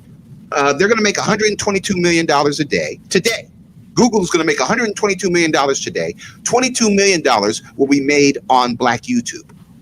$22 million in ad sales. Look at the keywords in your title. Race, beneficial, win. Those are words that are being searched right now. And right. When those words are being searched, what we're talking about, farming, agriculture, USDA loans, those words trigger advertisers. Okay, so the advertiser is saying, people who want to talk about buying land, I want my ads on that search. People who are talking about the race card, race, I want my ads on their on those searches when they search. So that's how they make their money. People are paying for those ads. And if you click on one of those ads, it'll take you right to the checkout where you can put your credit card in and spend your money. The only difference is they're not paying us. How come? Because we're Black and we believe that we're doing this because we like doing it. We don't understand that it makes $22 million a day. We just aren't getting the money because we want to go buy some land somewhere and take care of 4 people. It is better if we simply accept that we don't have to build wealth, that we have power that goes apart from our wealth because we are spending money. Donald Trump ain't spending shit. Vladimir Putin spending. You'll never get his money. He's not, unless you promise to kick everybody out of the country who's not white. You're not going to get any of his money. Our money is in what we're doing right now. All we have to do is stop thinking that our money is to go to the government and get some money from the government. No, this platform is not really controlled by YouTube. How come? Because they're white. And they can't come on here and start talking about Black issues because they're white. It wouldn't work. So we do it, and they make all the money, and then they don't pay us because we won't even ask for the money. That's the problem. Now, question. Go ahead. Okay, now question. Is it fair? And I want to ask people, everybody on the panel, is it fair? Now, me, I'm being honest. Is it fair to want to be a separatist? Or is that not? Or that? What about that's stupid? Well, that's stupid. Okay, because I talked about exploiting our culture. Yeah, hold on now. Dealer, Koja, how do y'all feel about it? Is it fair for us to want to be separatists? Of course, you know how they feel about it. They feel the same. I think it's beautiful. Koja, you have a problem with us wanting to be a separatist? Hitler? Does Hitler have Separatist, what you mean? Okay, a separatist is like, listen. Yeah, let them kill us. The government. Let them have the planet, and we just we can agree to become their slaves and shit. I'm doing what I'm doing over here. I'm not going to bother y'all. We can work together. We can You're not gonna work together. They're gonna So, sue you. chill out. Nobody say anything when you say anything. But it's like if I say, Kobe, come on, babe. Me and you gonna go over here. We're gonna do our land, our food, and everything. Now, if we want to trade or do any deals or stuff, we'll go over to Sheila's land and we'll trade with the Sheila family. But other than that, what we got going over here, that's our business. You feel me? I do believe in this here. I do believe that we should first seek out to do business with Black businesses first. If I need cards done, business cards, I think I should seek out going to a Black person first to get those business cards. But I don't see that I should be prohibited from having white people come in and buy my services. But other people definitely do that. They other races, when you in Miami, them Cubans, when this Cuban own a delivery company and they need cars, they're gonna go and seek one of their Cuban friends who have a dealership to buy from. So I definitely think we should start using our own, utilizing each other. If the business is there and exists and it's efficient and everything, we should use and engage with each other more, and we should give each other more references. But I don't think we should be prohibited from doing commerce with the whole United States. I don't think we should. That's not how separatists work. It like I said, you're somewhat getting. It's where if I got a situation, I'm not going to nobody else but my own. It's an in-house situation, in-house problem. Well, the other way, how we looking at it, it's like if I got a problem, if I got a baby that needs to be watched, taken care of, or I'm going on to mama's field. The kids are going over to her house. If I got to deal with something in-house, that's between me and RBR. It's in-house. There's no outsource unless we trade it, and that's it. Okay. For me, I just had a situation like that. I don't have a lot. I just got 7 acres.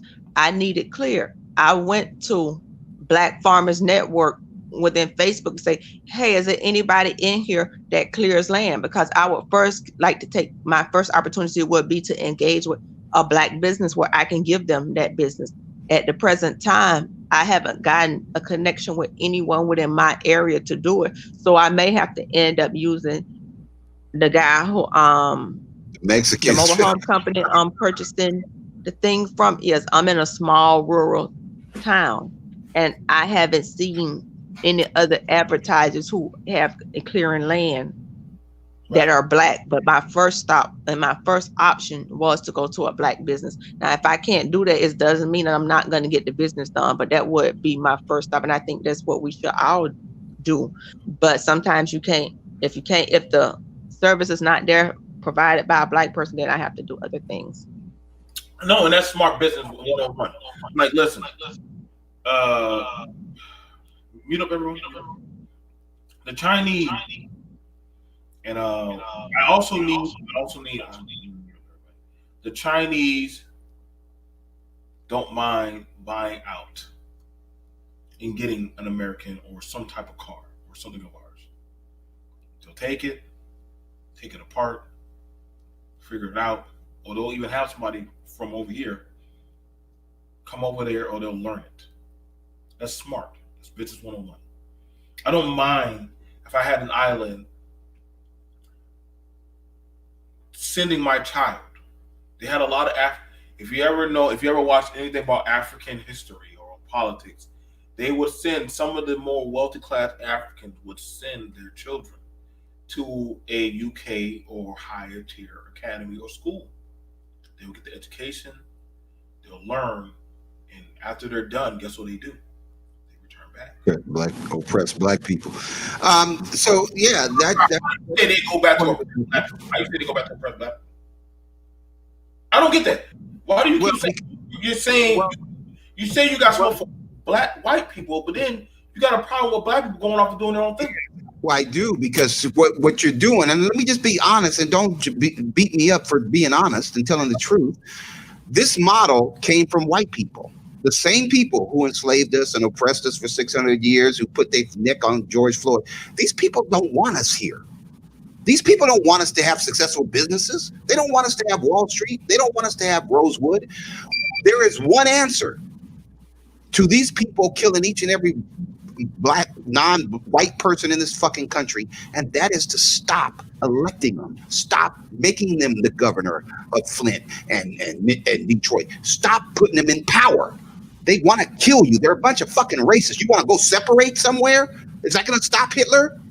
They're going to find you and they're going to kill you.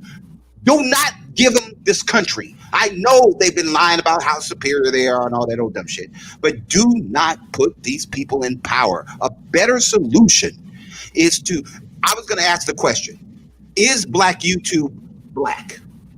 If we built Black YouTube, Viacom was the movie studio of CBS television. Viacom, the movie arm of CBS television, made more money than CBS television. Viacom bought CBS TV. Viacom bought them. They bought BET. Really? Yeah. Viacom bought BET. What happened? They had MTV, but MTV was getting blown out of the water by BET. How come? Because BET was black. Yeah, and why did Bob sell it? Because they offered him $4 billion in stock, and if you didn't sell it, I'd come over there and kick your ass. $4 billion, nigga, you better sell it. So wait. He brings up a good point. If somebody offered us $8 billion and $111 million in cash for Black YouTube, would we sell it? No, I don't think we should. Are you kidding me? So let's look at that. Now, Sheila, what do you think about that? If you're go ahead. I think that's what's wrong with us. Majority of blacks don't have generation wealth because we don't understand the rules and regulations of what RBR, what you talking about, being empowered. That's why I said start local. We starting local. Start putting black in positions with mayor, city council, board education. No. Excuse me, RBR. Can I talk, please? Start local. Okay. All right. And we can't be bought or sold. So whatever little bit we have, because that's what Caucasian had. They had generation wealth. They have old money. Majority of black people don't have that. So whatever we have, we can't be sold out. We can't be bought or sold. Keep what we have so we could bring it on to our kids, their kids. That's how generation wealth start. Don't sell it. No, I don't care if you have something, they offer you 20 billions. Don't sell it. It's not about the money. It's the principle. It's about generation wealth, building wealth for the next generation. I'm on mute. I agree. Like I said, the thing about it is, listen, y'all. We got to think. We have a thing where. Okay, go ahead. What they're talking about, what he was saying. Right now, anybody ever ordered from Schwan's SCHWAN? As I think they're prepared food delivery company. They have their little magazines. Huh? I used to back in the days. Okay, I think the Chinese bought them. Yeah, and they bought them for an absurd amount of money. I was like, hell yeah, they can sell it. Because guess what? I built it one time. They bought that. I'm going to put out that the Chinese buying this now. It's not me. And I'm going to make Schwans too. Or Wands. So I'll take that money, what they gave me, and say, hey, that what I built over there, I'm no look over here. Here I am. And I'm going to rebuild it. And I'm going to take that profit that I made. Because it ain't going to take me to rebuild it because I already got the reputation. I'm the person who built that. What you're getting over there, and I'm going to put it out there. That ain't me. Going over there. I got their money and I'm finna build this over here better and have some money put in my pocket. That's how I do it. The guy who got BET, he could have sold BET and put BET too. BET, the real Black Network. We ain't over there no more. We over here. And he could have bought in talent and everything and stuff if he wanted to do that again and do another one. I would have definitely probably taken the money and redone another one, bigger and better. And I would have put out there that, hey, That ain't me over there. That's that old stuff. Here over here where the real black people TV at. Here's how it works. And before I wrap it up, whenever you sell a company, right, or corporation, what happens is this. Mute up, Coach. Whenever you sell a company or corporation, if the people there are contracted with that corporation, the owners who take it over, they have it. Them artisans, them land, them whatever, them contracts, that's theirs now. If they're in debt, they take the debt. If they're in the positive, they take the positive. Whatever it may be, they take all of that. So your black book of what you had that you set up to network your money, it's all yours. So in a sense, it's kind of hard because it's harder to do because, like right now, my people and I've done videos of we have buildings. Now before nobody wanted those buildings. Now that we got those buildings up to speed, and they're looking really nice and they're doing really well, guess who's starting to show up now? People. Oh, my daddy used to always come here, and I would. So now that the work has already been done, and now that they're already looking like it's working, and now that we're seeing a flow coming through now. So you wasn't there with us when we were doing all the hard work, but so I'm supposed to go find another building that I got this building for this cost for, and make it work, and hopefully get lucky. I don't believe in miracles always striking twice. I don't believe in this deal always being beat. It doesn't work like that. Like it's like you can go to the dealership, they offer you a deal for that car, but when you get that car, say you come back to the dealership next time, do they offer you the same deal? No, they don't. They do not offer you the same deal. You're like, well, hold up. You offered me, that was that deal. That deal's off the table. That's why they say, hey, whatever the deal is, this is the deal on the table right now. And see, this is the thing about it for a lot. This is why, and I got to set up with, I'm going to set up with Sheila sometime, and y'all, this is why a lot of resentment, especially for our children, have so much against the black community. The deal that was on the table before, or it's like someone sold the blessing. Now, if y'all remember the story with Jacob and Esau, what happened? Yes. What happened? Hold up now. Why didn't his dad re-bless him? Say, what? Oh, I gave out the blessing. I could just redo it again. He says, no.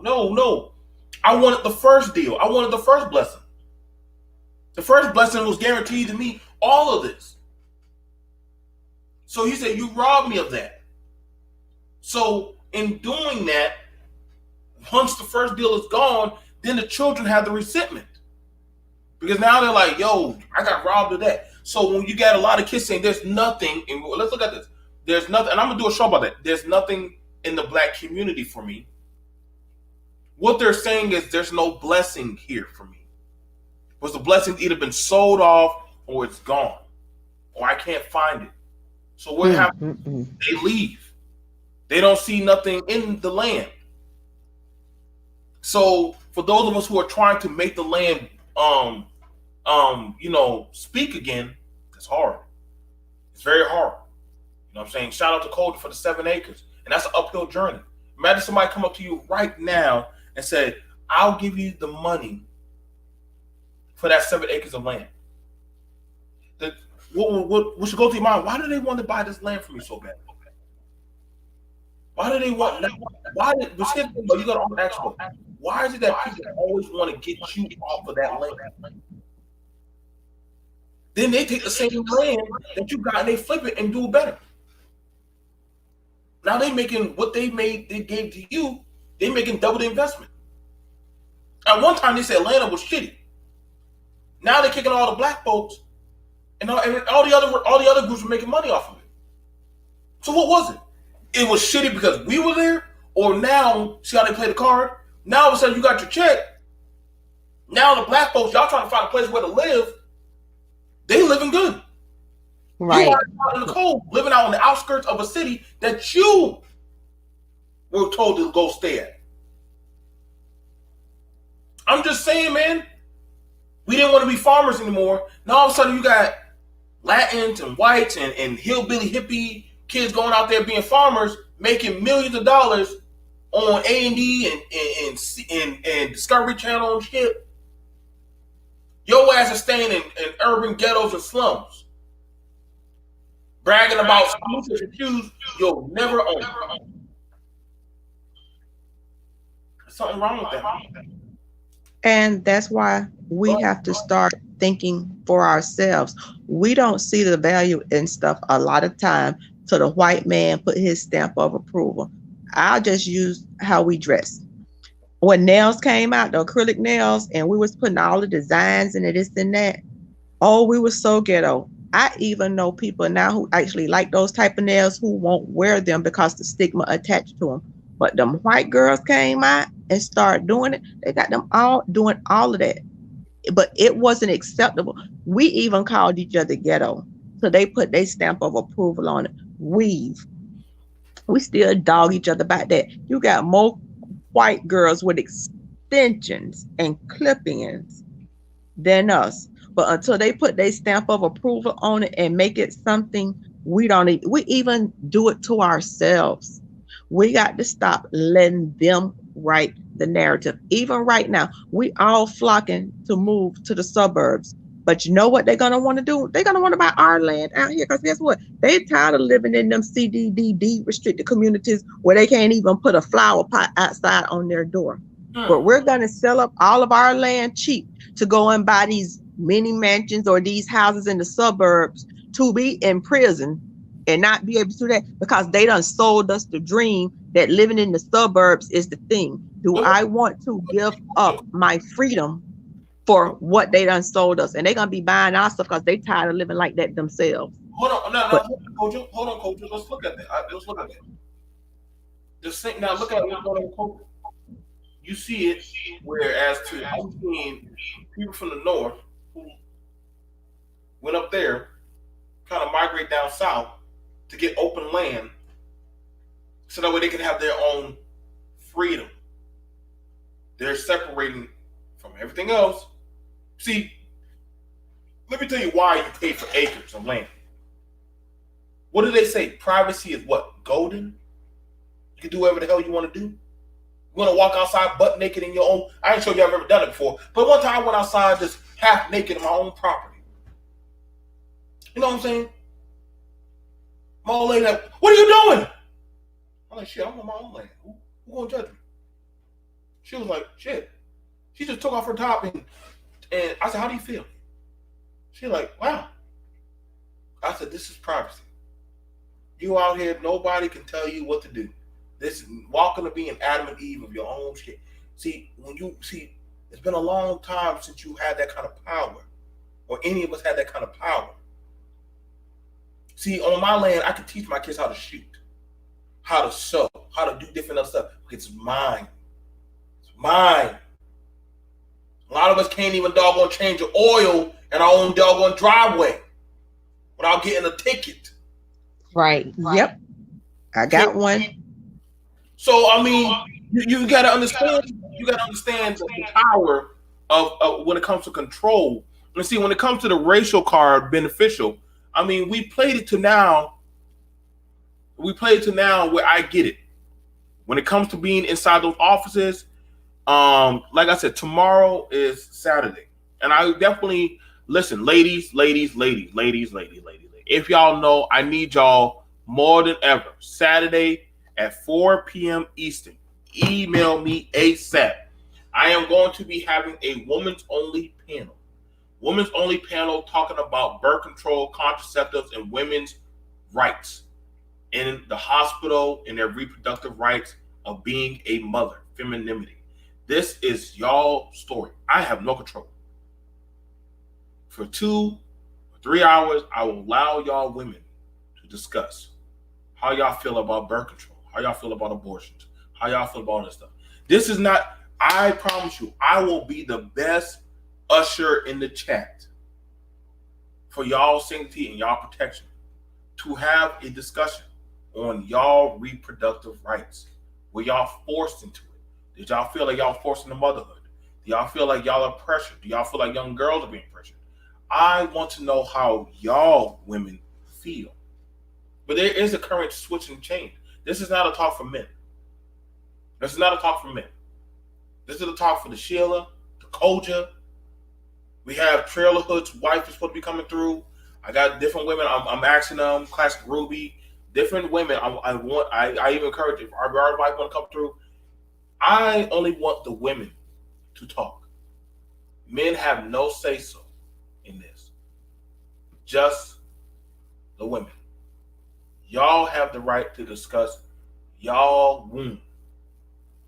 At the end of the day, what I understood as a man, I can only go but so far. But when my woman was laying there on that hospital bed, and they told me get out the way. This fight is between her. This fight is between her alone.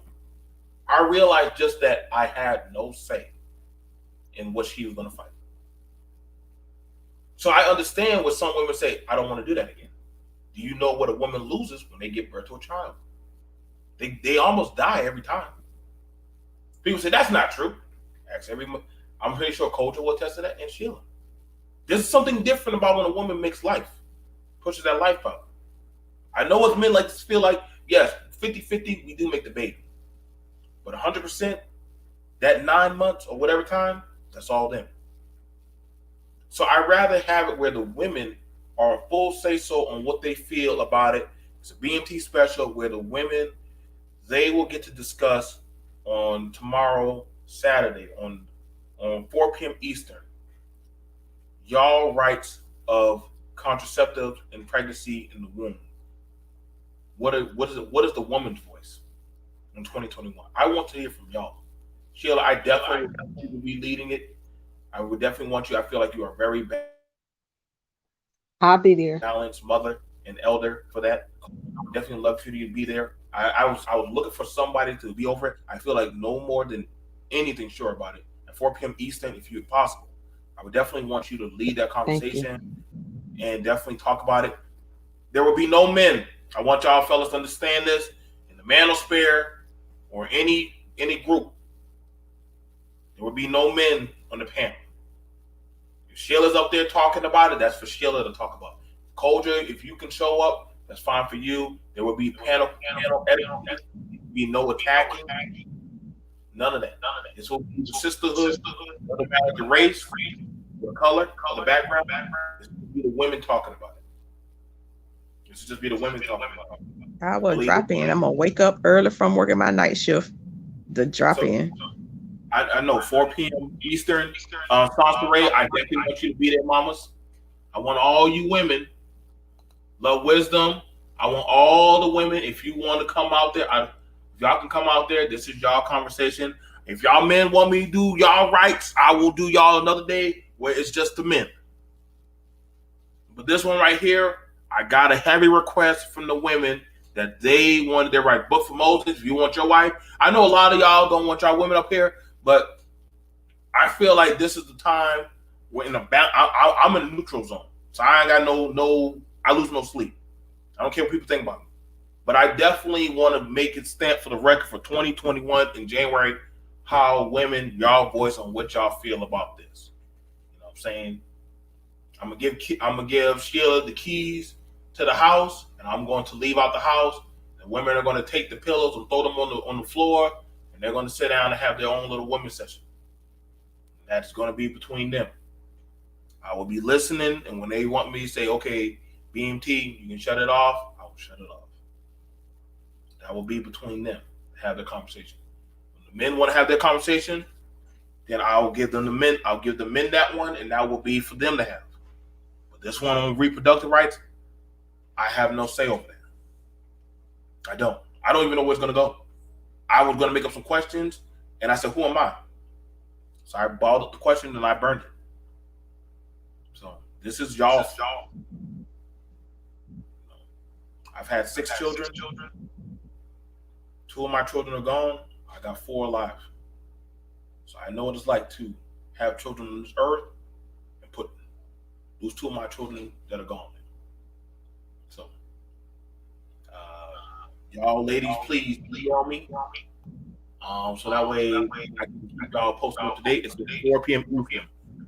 So that way I definitely want y'all to have this conversation. Brothers, if you have any women that want to take part in it, please email me at blackbrother@gmail.com. This is a conversation for the women. I can only have 10 on the panel, but there will be panel etiquette. There won't be no cursing, slurs, or disrespect. Is there anything that you want to add to that, Sheila? No, I do want to apologize to RBR. I was coming up hard because without, and forgive me, RBR, but I know he had his interest too in YouTube concerning Black YouTube and stuff. But like I said, we growing up to agree to disagree, and I was coming hard because what I believe in, I have passion for when it concerning our people, and I just don't like certain behaviors when it comes to Black people towards other Black people saying what we can't do, because we can do, and we have to start encouraging one another and start motivating one another, and don't try to stop somebody's dream. If they want to help, let them help. If they have a compassion to do something different that you don't agree with, don't be the elder that trying to smash their dreams. Just be there and give them words of encouragement or a little advice that you have learned on your way in life. No, that's no.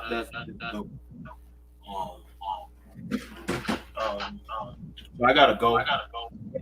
Can I? Yes, Can I ask if there were certain areas RBR said, I only see one niche, what areas would he advise Black people to go into to be able to? I saw 2 areas actually. There's a lot of nurse practitioners graduating, Black nurse practitioners, and the money and the pays are actually decreasing. So seeing a move from a lot of those nurse practitioners opening their own practice, especially if they get some type of universal health care to be the primary care providers within that system, to compete with the doctors. But what areas will RBR say that Black people need to focus on to build this? I will tell you what I will do. I can sit down and set up an RBR 2 shows where I will let him just talk. Since his show's down, I'll let him talk on 2 shows this month where he can lay out the plan on what he's talking about. Like I said, y'all pray for that dude YFN Lucci. The dude was found. I told y'all. That man has 4 felonies. They played the audio, the 911 audio. So sad. The young man, the woman was crying and screaming. The man, they just threw that boy out of the truck, and he died in front of a bunch of young people. And all they could do was call 911. That man's looking at 4 felonies. Wow. 4 felonies. So his 3 lives are lost. They're looking at life in Georgia. Hell, I think Georgia still does the death penalty. So we don't know what they might do to them. But hopefully, hey, I hope that he finds some solace. Y'all stop playing out there in them streets. The streets don't play. You can play the game as long as you want. Nobody beats the streets. That's something my father told me. Nobody beats the streets. Well, thank you, BNT, for having me on your panel. It was always a pleasure, and my sisters, the one on the panel, I just love your word of wisdom. RBR, just just be that elder, monitor our youth, and everybody in the chat. Just have a blessed day, and you know what? We have to just encourage somebody on the way, because you know what? We gotta treat everybody like today may be our last day, because life is short. gotta stop thinking like that. We gotta stop letting other people who hate us think for us. We gotta think for ourselves. There are black people that are successful and are doing very well, but unfortunately, you can't do very well in life and then tell everybody else who doesn't believe you because you black what the key to their success was. And that's my problem. If somebody, people, I talked to one of the producers that worked with Oprah, right?